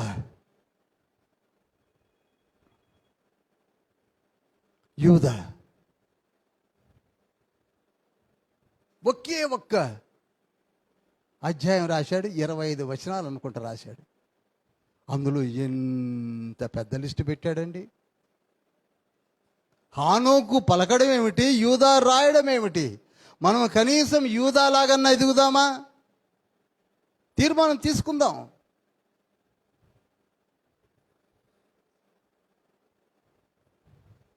ఆయన ఎవరనుకుంటున్నారు? ఆయన ఎలా ఉంటాడు? ఆయన స్థితిగతులు ఏమిటి చెప్పింది ఎవరనుకుంటున్నారు? యాకోబు. రెండో వ్యక్తి ఎవరండి? చెప్పండి.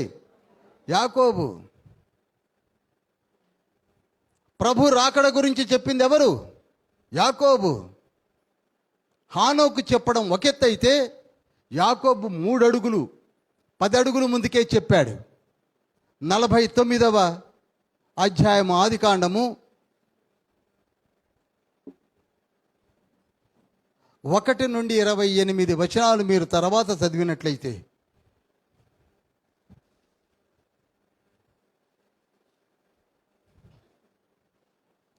యాకోబు అతని వయసు ఎంతో తెలుసా? 147 సంవత్సరాలు. అది ఎప్పుడు ప్రవచించాడో తెలుసా? క్రీస్తు పూర్వము 1711లో.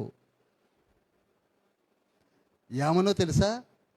నా కుమారులైన 12 మంది రండి అన్నాడు. ఏమన్నాడండి? ఏనాడైనా మన కుమారులందరినీ పిలిచి నేను దేవుని వాక్యాలు చెప్తానని ఎప్పుడన్నా మనం అనుకుంటున్నామా, అన్నామా? నా కుమారులారా రండి. ఏమంటున్నాడు చూడండి, ఆదికాండం 49వ అధ్యాయము 1వ వచనం చదవండి. యాకోబు తన కుమారులను పిలిపించి ఇట్లనెను. యాకోబు తన కుమారులను పిలిపించి ఇట్లనెను, మీరు కూడి రండి, అంత్య దినములలో మీకు సంభవింపబోవు సంగతులను మీకు తెలియచేసేదను. చాలు. ఎప్పుడు చెప్తాడట? అంత్య దినాలు. ప్రభు సెకండ్ కమింగ్ గురించి నేను చెబుతాను రండర్రా అని పిలిచింది ఎవరు? అందుకే కదండి విశ్వాసుల పట్టికలోకి చేరాడు. హెబ్రీ పత్రిక 11వ అధ్యాయము 21వ వచనంలో ఎందుకు యాకోబు ఉన్నాడు అనుకుంటున్నారు? ఎండ్ డేస్ గురించి చెప్పింది ఆయనే, ఆల్ నైట్ ప్రేయర్ చేసింది ఆయనే, నా దేవుడే నిజ దేవుడని చెప్పింది ఆయనే. ఒకటేమిటి, తన పేరును కూడా ఇజ్రాయేల్ అని మార్చుకుంది కూడా తండ్రి యొక్క ప్రార్థనలో బలపడింది ఆయనే. రండి 12 మంది రండి. మీకు విషయం ఇక్కడ చెప్తాను చూడండి. ప్రకటన గ్రంథము 2వ అధ్యాయం 3వ అధ్యాయాల్లో సార్వత్రిక సంఘమైన 7 సంఘాలకి దిద్దుబాటు లేఖలు ప్రభు రాయించాడు. ఏమి రాయించాడండి? దిద్దుబాటు లేఖలు. ఓ సంఘమా, ఎఫెసు సంఘమా, స్ముర్న సంఘమా, పెర్గము సంఘమా, తుయిదైరా సంఘమా, లవోదికయ సంఘమా అని ప్రతి సంఘాన్ని మెన్షన్ చేస్తూ మీలో ఉన్న తప్పులన్నిటినీ సరి చేసుకున్నట్లయితే నేను వధువు సంఘముగా తీసుకొని వెళతాను అని ఎక్కడ రాశాడు? ఎక్కడ రాయించాడు? ప్రకటన గ్రంథము 2వ అధ్యాయము 3వ అధ్యాయము. ఇక్కడ అవే మాటలు యాకోబు తన 12 మంది పిల్లలను పిలిచి, అరే పెద్దోడా నీ క్యారెక్టర్ బాగలేదురా, రూబేను నీ క్యారెక్టర్ అస్సలు బాగలేదు, షిమ్యోను లేవి మీ కాండక్ట్ బాగలేదు, మాట్లాడితే కత్తులు కటారాలు పట్టుకొని పరిగెత్తున్నారు, మారు, కోపాన్ని తగ్గించుకోరా షిమ్యోను లేవి. రూబేను చిత్తకార్తి కుక్కలా తిరుగుతున్నావు, జాగ్రత్త, మనసు మార్చుకో. యూదా బాగానే ఉన్నావు, అందుకే నీలో నుండి యూదా గోత్రపు కొదమ సింహము రాబోతున్నాడు అని చెప్పాడు.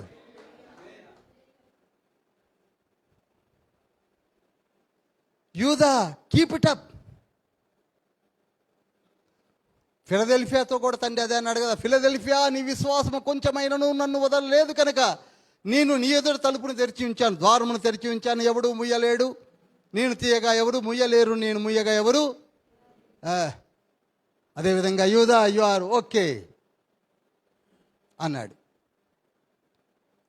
జబూలూను, ఆస్తిపరుడుగా జీవిస్తావన్నాడు. చదవండి తర్వాత ఇశ్శాఖారు, నీ పరిస్థితి ఘోరంగా ఉంది. ఆదివారం గుడిలో ఉంటావు, సోమవారం నుంచి శనివారం వరకు బయట దొడ్లో ఉంటావు. 2 దొడ్ల మధ్య పడుకొని ఉన్న బలమైన గార్ధం అంటే బాగోదు, గాడిద ఎవరట? ఇశ్శాఖారు. మనలో చాలామంది ఉన్నారనుకుంటా. బాధపడతారేమో కానీ లోన్ అనుకుంటున్నాను, పైకి మాత్రం మంచోళ్ళు ఉన్నారులేండి.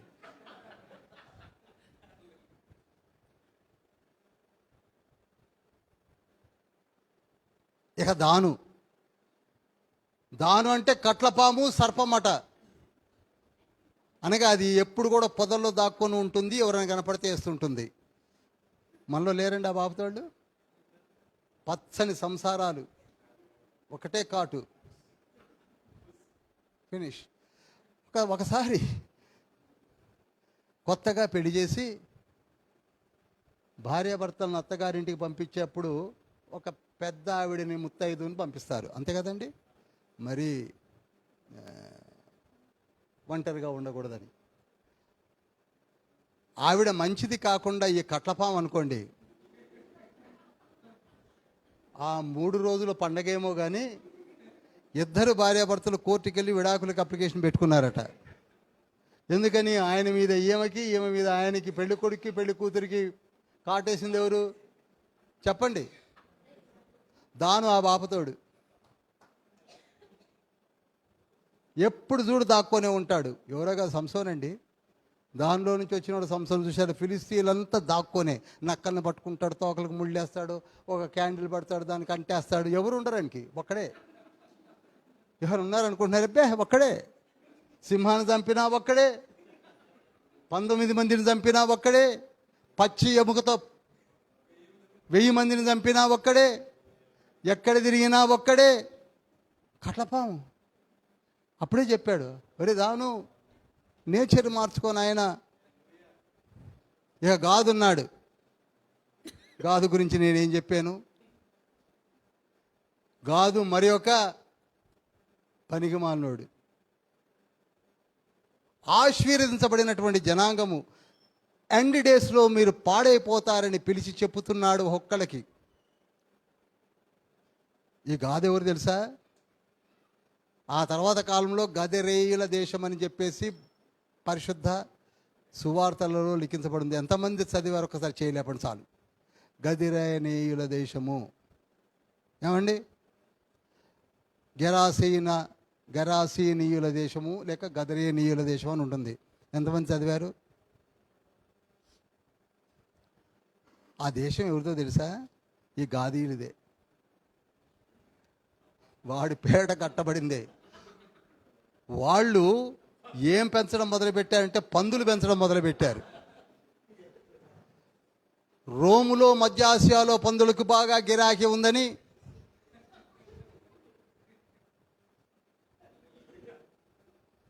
అసలు ధర్మశాస్త్రంలో లేవికాండము 11వ అధ్యాయం 7వ వచనం ప్రకారంగా పందులను ముట్టుకోవద్దని చెప్పాడు తండ్రి. కానీ వీళ్ళు పందులు ముట్టుకోవడం కాదు, పందుల్నే మేపుతున్నారు, పందులను అమ్ముకుంటున్నారు.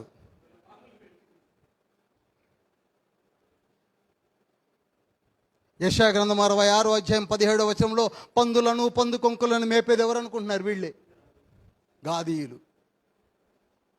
వాళ్ళకి పందులైనా ఇష్టమే కానీ యేసయ్యను వెళ్ళిపో అంటున్నారు. చూసారా? కొదమ సింహమును వెళ్ళిపోమంటున్నారు, పందులను, మా పందులు చచ్చిపోతున్నాయి. అయ్యా నువ్వు ఉంటే ఇప్పటికే 2000 పోయా, ఇంకెన్ని పోతాయో. మా పందుల వ్యాపారం దెబ్బతింటుంది యేసయ్యా, గదరేనీయుల దేశమును వదిలిపెట్టి వెళ్ళిపోయేసయ్యా. మాకేం కావాలి? నా పందులు చక్కగా, మీకు తెలుసు అనుకుంటా, మనలో పల్లెటూరులో పందుల వ్యాపారం, ఎందుకంటే దానికి ఏమీ పెట్టనక్కర్లేదండి.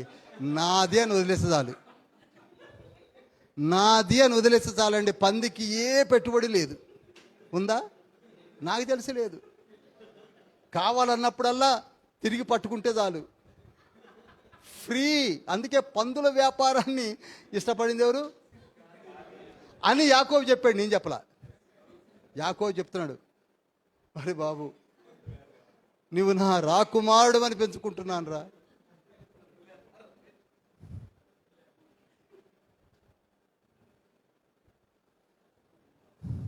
నఫ్తాలి, ఇంపైన మాటలు మాట్లాడుతున్నావు అన్నాడు. ఏమన్నాడండి? ఇంపైన మాటలు మాట్లాడతాడు కానీ అసలైనది లేదు. అసలైంది ఏంటి? రక్షణ. కొందరు చూసారా ఎంత బాగా మాట్లాడతారంటే,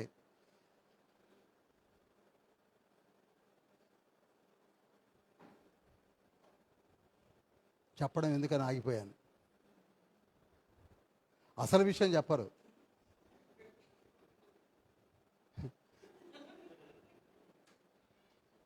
మీటింగ్ గురించి ప్రార్థన చేసి రెండు గ్రీటింగ్ చెప్పమంటే, ఈ మీటింగ్ ఎందుకు అరేంజ్ చేశారో నేను చెప్పను కానీ ఆయన చెప్తాడట. మరి ఈయన ఎందుకు ఎక్కినట్టు? ఈ మీటింగ్ యొక్క ప్రాముఖ్యత వీరు చెప్తారు. ఈ మీటింగ్ను గురించి నేను ఏమి చెప్పాలో వారు చెప్పేశారు. మరి ఈయన ఎందుకు వచ్చినట్టండి? అసలు ఈ మీటింగ్ ఎందుకో తెలుసా? ఈయన తెలియదు. అలాంటి ఇంపైన మాటలు మాట్లాడేది ఎవరు? చెప్పరేమండి? అసలైన రక్షణ ఏది? నఫ్తాలి. ఇక యేసేపు, ఓహో ఫలించడు కొమ్మ, నీ కీర్తి యశస్సు లోకమంతటా వ్యాపించును. మనము మరి ఒక యేసేపు వలె యేసేపు చరిత్రను తలుచుకుంటేనే పులకరించిపోతుంది. బెన్యామీను గురించి చెప్పాలంటే ఒక గంట పడిద్ది కనుక మాట్లాడి వదిలేస్తాను. బెన్యామీను చీల్చునట్లు తోడేలు. ఆయన ఉదయం ఎరది నేస్తాడు, సాయంత్రం దోపుడు సొమ్ము పంచుకుంటాడట. దీన్ని ఎక్స్ప్లెయిన్ చేయాలంటే ఒక 1 అవర్ పడుద్ది. ఎప్పుడో సమయాన్ని చూసి చెప్తానులేండి, వదిలిపెట్టను. వాడి కోపం వస్తే సొంతంలో చంపుకుంటాడు. మీరు న్యాయాధిపతుల గ్రంథము 19, 20, 21 చదివినట్లయితే అసలు బెన్యామీను చంపింది ఎవరు అనుకుంటున్నాం? 10 మంది గోత్రాలని. ఆ యుద్ధం అంతా సొంత వాళ్ళ మీదనే. ఆయనకి తన పర అనే భేదమేమి ఉండదు. మన కూడా ఉన్నాయి కదండి, కొంతవరకు అన్న అన్న అంటారు, కోపం వచ్చిందంటే అన్న లేదు తమ్ముడు లేడు.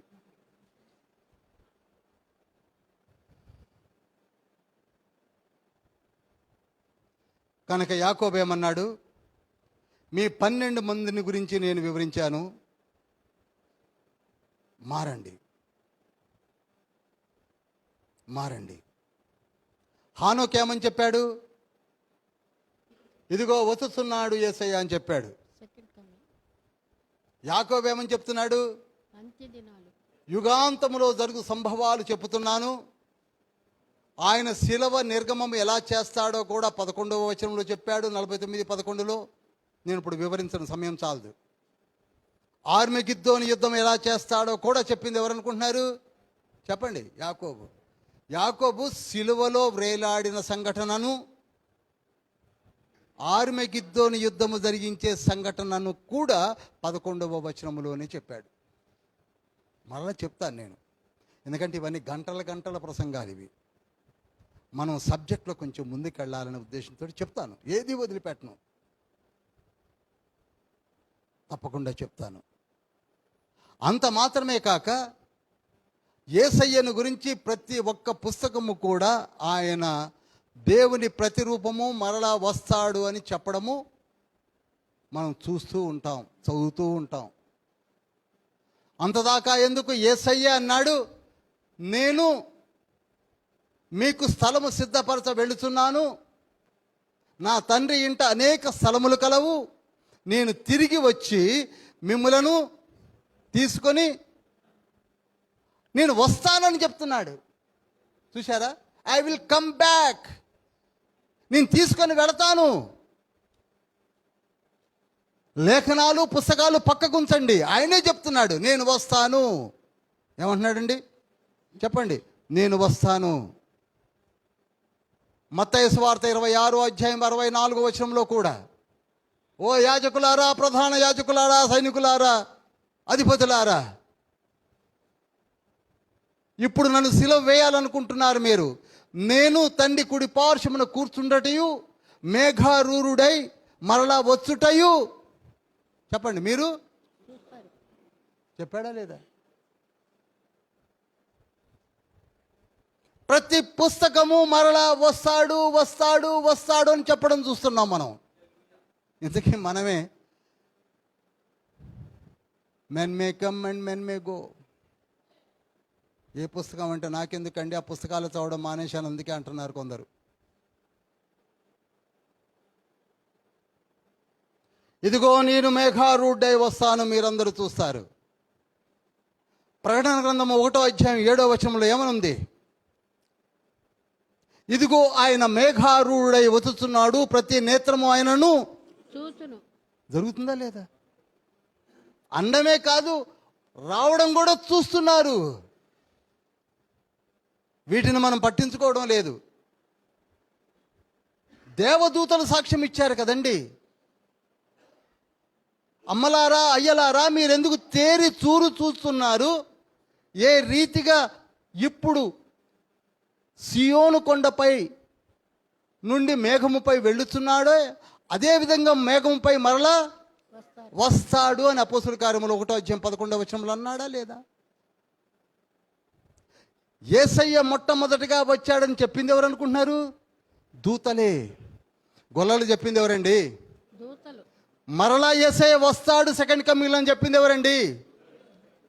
దూతలు చెప్పుచున్నారు.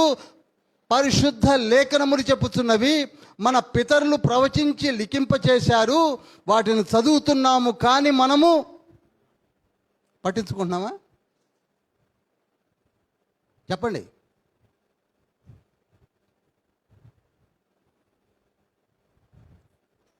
కానీ అప్పుడప్పుడు మాత్రం యేసయ్య రమ్ము అని ఊరిని అంటున్నాం పేరుకి. అందరూ అంటే అనకపోతే బాగోదని యేసయ్య రమ్ము. యేసయ్యను రమ్మని చెప్పాలంటే మనకు సిద్ధపాటు కావాలి. ఏం కావాలండి? అందుకే అంటల్లా. నిజంగా గుండె మీద చెయ్యేసుకొని యేసయ్య రా అని ఎవరు అంటున్నారండి? ఎగ్జామ్స్ పోస్ట్ పోన్ అయితే బాగుండు అనుకునే వాళ్ళే. కానీ ఎందుకని? సిద్ధపాటు కావాలంటే మనలో దిద్దుపాటు కావాలి. కేవలం రా యేసయ్య అంటే నీ దిద్దుబాటు ఏది? ఒకవేళ వచ్చాడంటే నువ్వు ఇక్కడనే ఉంటావు. దిద్దుబాటు కావాలంటే కొన్ని తీసివేతలు కావాలి. ఏం కావాలండి? మనకన్నీ కూడికలే ఉన్నాయి. ఉపవాస కూడిక, ప్రార్థన కూడిక, చాలా కూడికలు పెట్టుకున్నాం కదా. యవనస్తుల కూడిక, స్త్రీల కూడిక, ఇంకా కృతజ్ఞత కూడిక, అన్ని కూడికలే. తీసివేతలై కూడికలుంటే చాలవు, తీసివేతలు కావాలి, సిద్ధపాటు కావాలి, పాపములను వదిలివేయాలి. He is coming.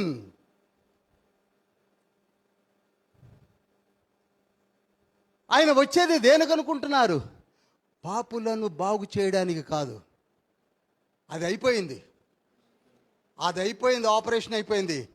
ఇప్పుడు యేసయ్య వచ్చేది అందమైన వధువు సంఘమును తీసుకొని వెళ్ళుటకు. ఇక్కడ ఏ పదం వాడుతున్నా చెప్పండి? అందమైన. అది ఒక్క గాయము చేయబడే ఆదాముకు అందమైన భార్యనిచ్చాడు కదండి. 5 గాయాలు మన కొరకై పొందిన యేసయ్యకు ఇంకా ఎంత అందమైన వధువు కావాలి చెప్పండి. ఒక్క గాయమునికే beautiful women of the world ఇస్తే 5 గాయాలు పొందిన నా సంఘము ఎలా ఉండాలి చెప్పండి? ఎలా ఉండాలి? యాకోబు 7 సంవత్సరములు ఊడిగా చేసి ఒక భార్యను తెచ్చుకుంటే చూస్తే అందంగా లేదు, లేయే కదండి. చ నాకేం కావాలి? ఇంకొక 7 సంవత్సరాలు పోతే పోయింది అంటే ఎన్నండి? 14 గంటల లైఫ్.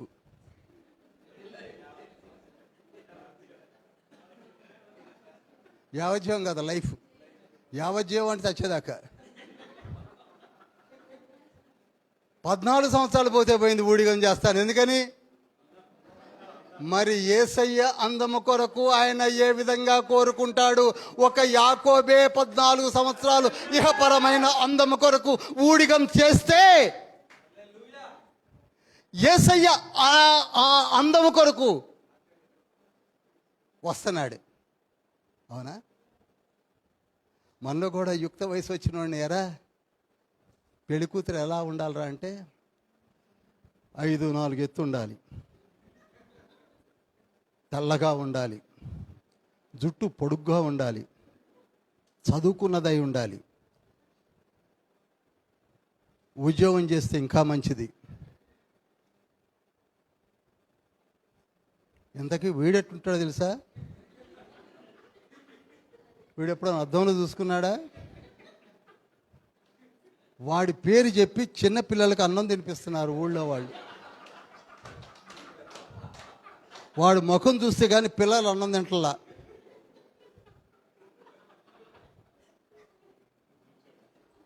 ఆముదం అట్లేసుకొని ఆ అట్లను తినే మొహం వీడిది. ఆముదంతో అట్లేసుకోవడం ఎప్పుడైనా చూసారా? వేసుకుంటారు. అందుకే చెప్పా, ఆముదం అట్లు తినే మొహం వాడిది. పగలు చూస్తే రాత్రులు నిద్ర పట్టదు. టిప్పర్ వెనక బేతాళను బొమ్మ కడతారు దిష్టి తగలకుండా. అట్లాంటి బొమ్మ లాంటి ముఖం వాడిది.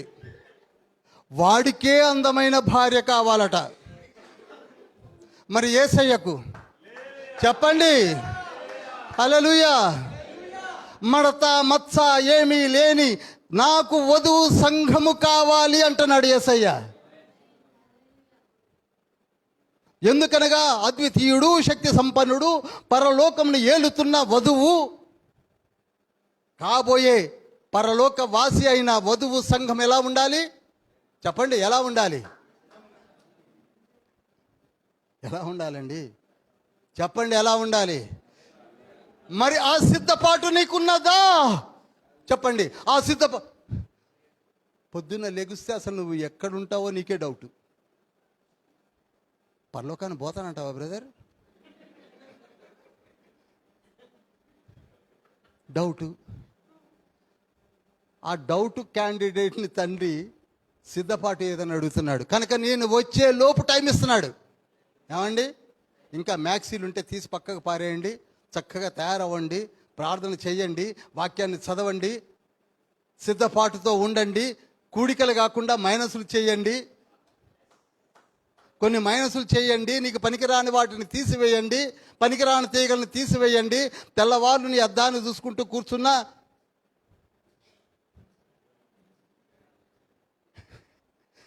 ఏ ఉపయోగము ఉండదు. కానీ ఆత్మీయ సౌందర్యమును నేను చూసుటకు వచ్చుచున్నాను.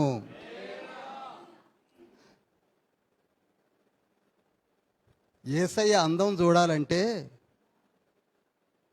పరమగీతాల గ్రంథం చదవండి, ఆయన అందం కనపడుతుంది.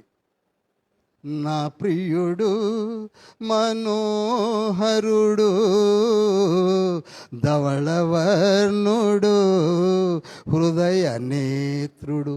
హృదయ నేత్రుడేంటి అంటే హృదయముతో కూడా చూడగలిగిన వాడు అని అర్థం. నేను కొత్తగా వాడానండి పదప్రయోగం. కన్నులలో దాచుకుంటానంటే కన్ను ఎవరైనా దాచుకుంటారా? అది ఒప్పుకున్నప్పుడు హృదయ నేత్రుడు అంటే ఎందుకు ఒప్పుకోరు అని పాడుతున్నా.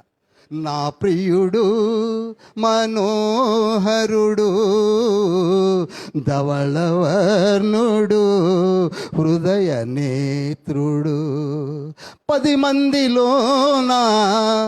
అబ్బా ఎందుకులేండి, చదవండి పరమగీతాలు. ఆయన అందము చూడాలంటే పరమగీతాలు చదవండి. ఆయన పౌరుషము, శక్తి, బలము చూడాలంటే ప్రకటన గ్రంథము చదవండి. He is supreme God in the heaven of heavens. He is supreme God. He is living God. He is almighty God. He is dwelling in the marvelous light. He is not ordinary God. అటువంటి దేవుడు ఒక పరిశుద్ధమైన మడత మచ్చ లేని వధు సంఘము కొరకు దిగి వస్తున్నాడు.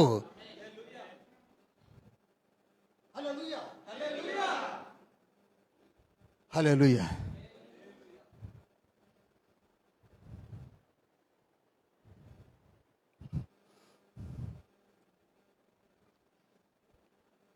అందుకే మనమందరము కూడా ప్రభువుని గూర్చిన ఆశా జీవితము, ఆశాబద్ధులమై జీవించాలనే కోరుకుంటున్నాడు. Such a wonderful God. పరమగీతాలు ఎప్పుడైనా ఎక్స్ప్లెయిన్ చేస్తాను ఇదే బైబిల్ స్టడీలో. నిద్ర కూడా పోవండి. అదేదో ప్రణయ గీతము, విరహ గీతం అని కొట్టేసుకున్న వాళ్ళని ఒకసారి పట్టుకొద్దాం. ఏ గీతమో నేను చెప్తాను. హల్లెలూయా. 1 కొరింథీ పత్రిక 16వ అధ్యాయం 22వ వచనము.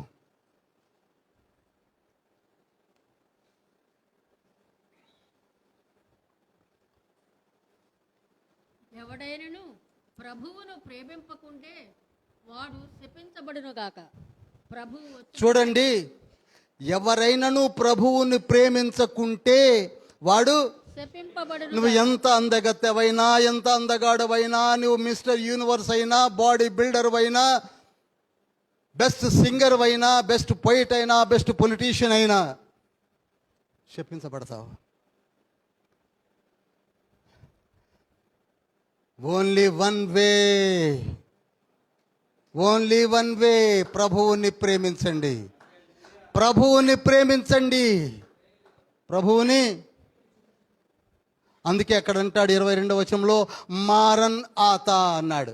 మారనాథ, మారన్ ఆతా, మారనాథ అనగా ప్రభువు వచ్చుచున్నాడు, ప్రభువు వచ్చి ఉన్నాడు, ప్రభువా రమ్ము. ఒక్క మాటకి 3 అర్థాలు పలికినటువంటి ఒకే ఒక్క శబ్దము కలిగిన మాట 66 పుస్తకాల్లో ఉన్నటువంటి మాట మారన్ ఆత. ప్రభువు వచ్చుచున్నాడు, ప్రభువు వచ్చి ఉన్నాడు, ప్రభువా. ప్రభు వచ్చాడు, వెళ్ళిపోయాడు. ప్రభు వస్తున్నాడు, సెకండ్ కమింగ్. ప్రభువా రమ్ము అనే గట్స్ మనకున్నాయా? ఒకవేళ ప్రభువా రమ్ము అని నువ్వు అనాలంటే దిద్దుబాటు కావాలి, సిద్ధపాటు కావాలి, తీసివేతలు కావాలి. మనం అన్నీ ఒప్పుకుంటాం కానీ తీసివేతలను ఒప్పుకోం. ఎందుకో కొందరికి అదంటే ప్రాణం అండి. అబ్బో మామూలు కాదండి. మీరు ఏదైనా చెప్పండి కానీ తీసివేతలు వద్దండి. ఒకే ఒక్క అర్థం ఇస్తున్న మాట ఏమిటండి చెప్పండి?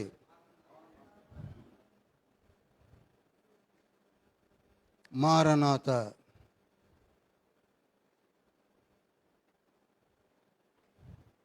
ఈ మాటలు పలికింది ఎవరు? పౌలు గారు. మారు మనసు పొందమని చెప్పేది ఎవరు? మొదటి నుండి, ఆది కాండము నుండి ప్రకటన గ్రంథము వరకు కూడా మారు మనసు పొందండి అని ఎవరు చెప్పినా మేము ఒక తీర్మానం తీసుకున్నాం, చంపి పారేస్తాం. బాప్తిస్మిచ్చు యోహాను ఏమన్నాడు? పరలోక రాజ్యము సమీపించినది, మారు మనసు పొందమంటే చంపి పారేశాం. పేడా పోయింది మారు మనసు అనే మాట అనుకునే లోపల యేసయ్య లేచాడు. పరలోక రాజ్యము సమీపించినది, మారు మనసు పొంది ఈ సువార్తను నమ్ముడు అని మార్కు సువార్త 1వ అధ్యాయం 14వ వచనంలో చెబుతుంటే తట్టుకోలేకపోయారు. యేసయ్యను కూడా చంపేయండి అన్నారు, చంపేశారు. ఆ తర్వాత 12 మంది లేచారు. 12 మంది లేచి 12 మంది కూడా అదే మాటలు చెప్పడం మొదలుపెట్టారు, మారు మనసు పొందండి. పేతురు ఒకే ఒక్కసారి లేచి నిలబడి మారు మనసు పొందండి, పొందండి, పొందండి, పేతురుని చంపేయండి అన్నారు. పౌలు లేచాడు. ఆయన యూదయ నుండి మొదలుపెట్టి రోమ, మధ్య ఆసియా ప్రాంతం అంతా తుఫానులాగా తిరిగి మారు మనసు పొందండి, పొందండి, వీడిని చంపేయండి అన్నారు. ఎవరు నిలబెట్టారు? పేడా పోయింది, 12 మంది పోయారు అనుకున్నారు. మనం లేచాం, మనం లేచాం. కొత్తగూడెంలో నూకండి కార్నర్లో ఉన్నటువంటి ప్రదేశంలో మారు మనసు పొందండి అదే మాట పలుకుతున్నాం. ప్రపంచమంతటా 170 దేశాలు, 195 అకౌంటబిలిటీ. 195 కంట్రీస్ ఒకే ఒక్క మాట. ఏమిటది చెప్పండి? ఏంటది? మారు మనస్సు, మారు మనస్సు, మారు మనస్సు, మారు మనస్సు. ఎంతమందిని చంపగలరు? కమ్యూనిస్ట్ కంట్రీ అయిన రష్యాలో ఉద్యోగ సభలు బెన్హిన్ గారే వెళ్ళారు. చైనాలో ఉజ్జీవ సభలు జోసెఫ్ ప్రిన్స్ గారు వెళ్ళారు. సౌత్ ఆఫ్రికాలో నరభక్షకులు రీన్హాండ్ బాంకే గారు వెళ్ళారు. మారు మనసును గురించి ప్రకటించాడు. ఎక్కడికి వెళ్ళలేదు, ఎక్కడికి వెళ్ళడం లేదు. ఒక్క ఆత్మనైనా నేను రక్షింపక యేసువా, వట్టి చేతులతో నిన్ను తగునా. వట్టి చేతులతో నిన్ను దర్శించుట తగునా. 13వ అధ్యాయంలో చూశారు కదా, 13వ అధ్యాయం 7వ వచనంలో, ఖడ్గమా నా గొర్రెల కాపురం మీద పడము. ఎవరనుకుంటున్నారు? యేసయ్యను. యేసయ్యను ఎలా చంపేశారు? ఎలా చంపి పారేశారు? సిలువకు మేకులేసి కొట్టి కాపరులందరూ పారిపోయారు, శిష్యులందరూ పారిపోయారు. 13వ అధ్యాయాన్ని మీరు తర్వాత చదివినప్పుడు ఖడ్గము పడిపోయింది.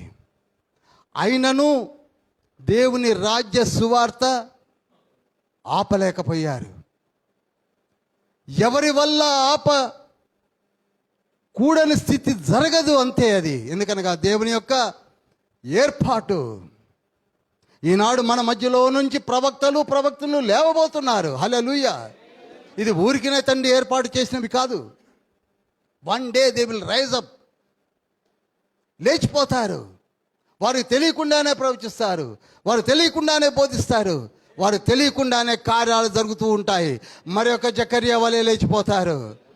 హల్లెలూయా, హల్లెలూయా.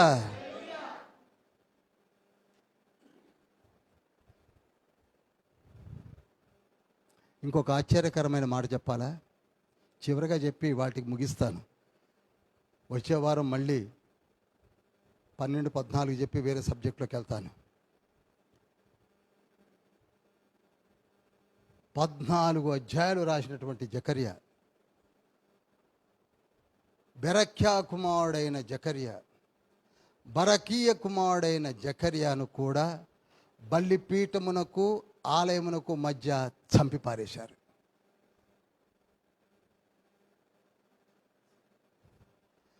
ఈ జకర్యాను కూడా వదిలిపెట్టలేదండి. ఈ మాట చెప్పింది ఎవరో కాదు, యేసుక్రీస్తు ప్రభువుల వారు. మత్తయి సువార్త 23వ అధ్యాయము 35వ వచనములో,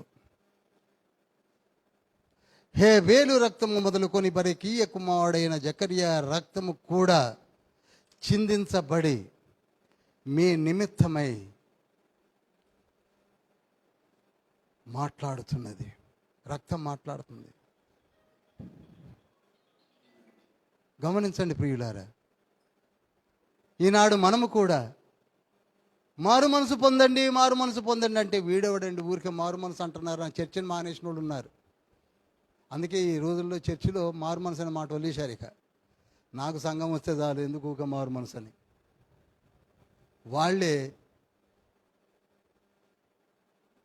ఈనాడు మారవలసిన స్థితి కనపడుతుంది. జకర్యాను చంపేసుకున్నారు.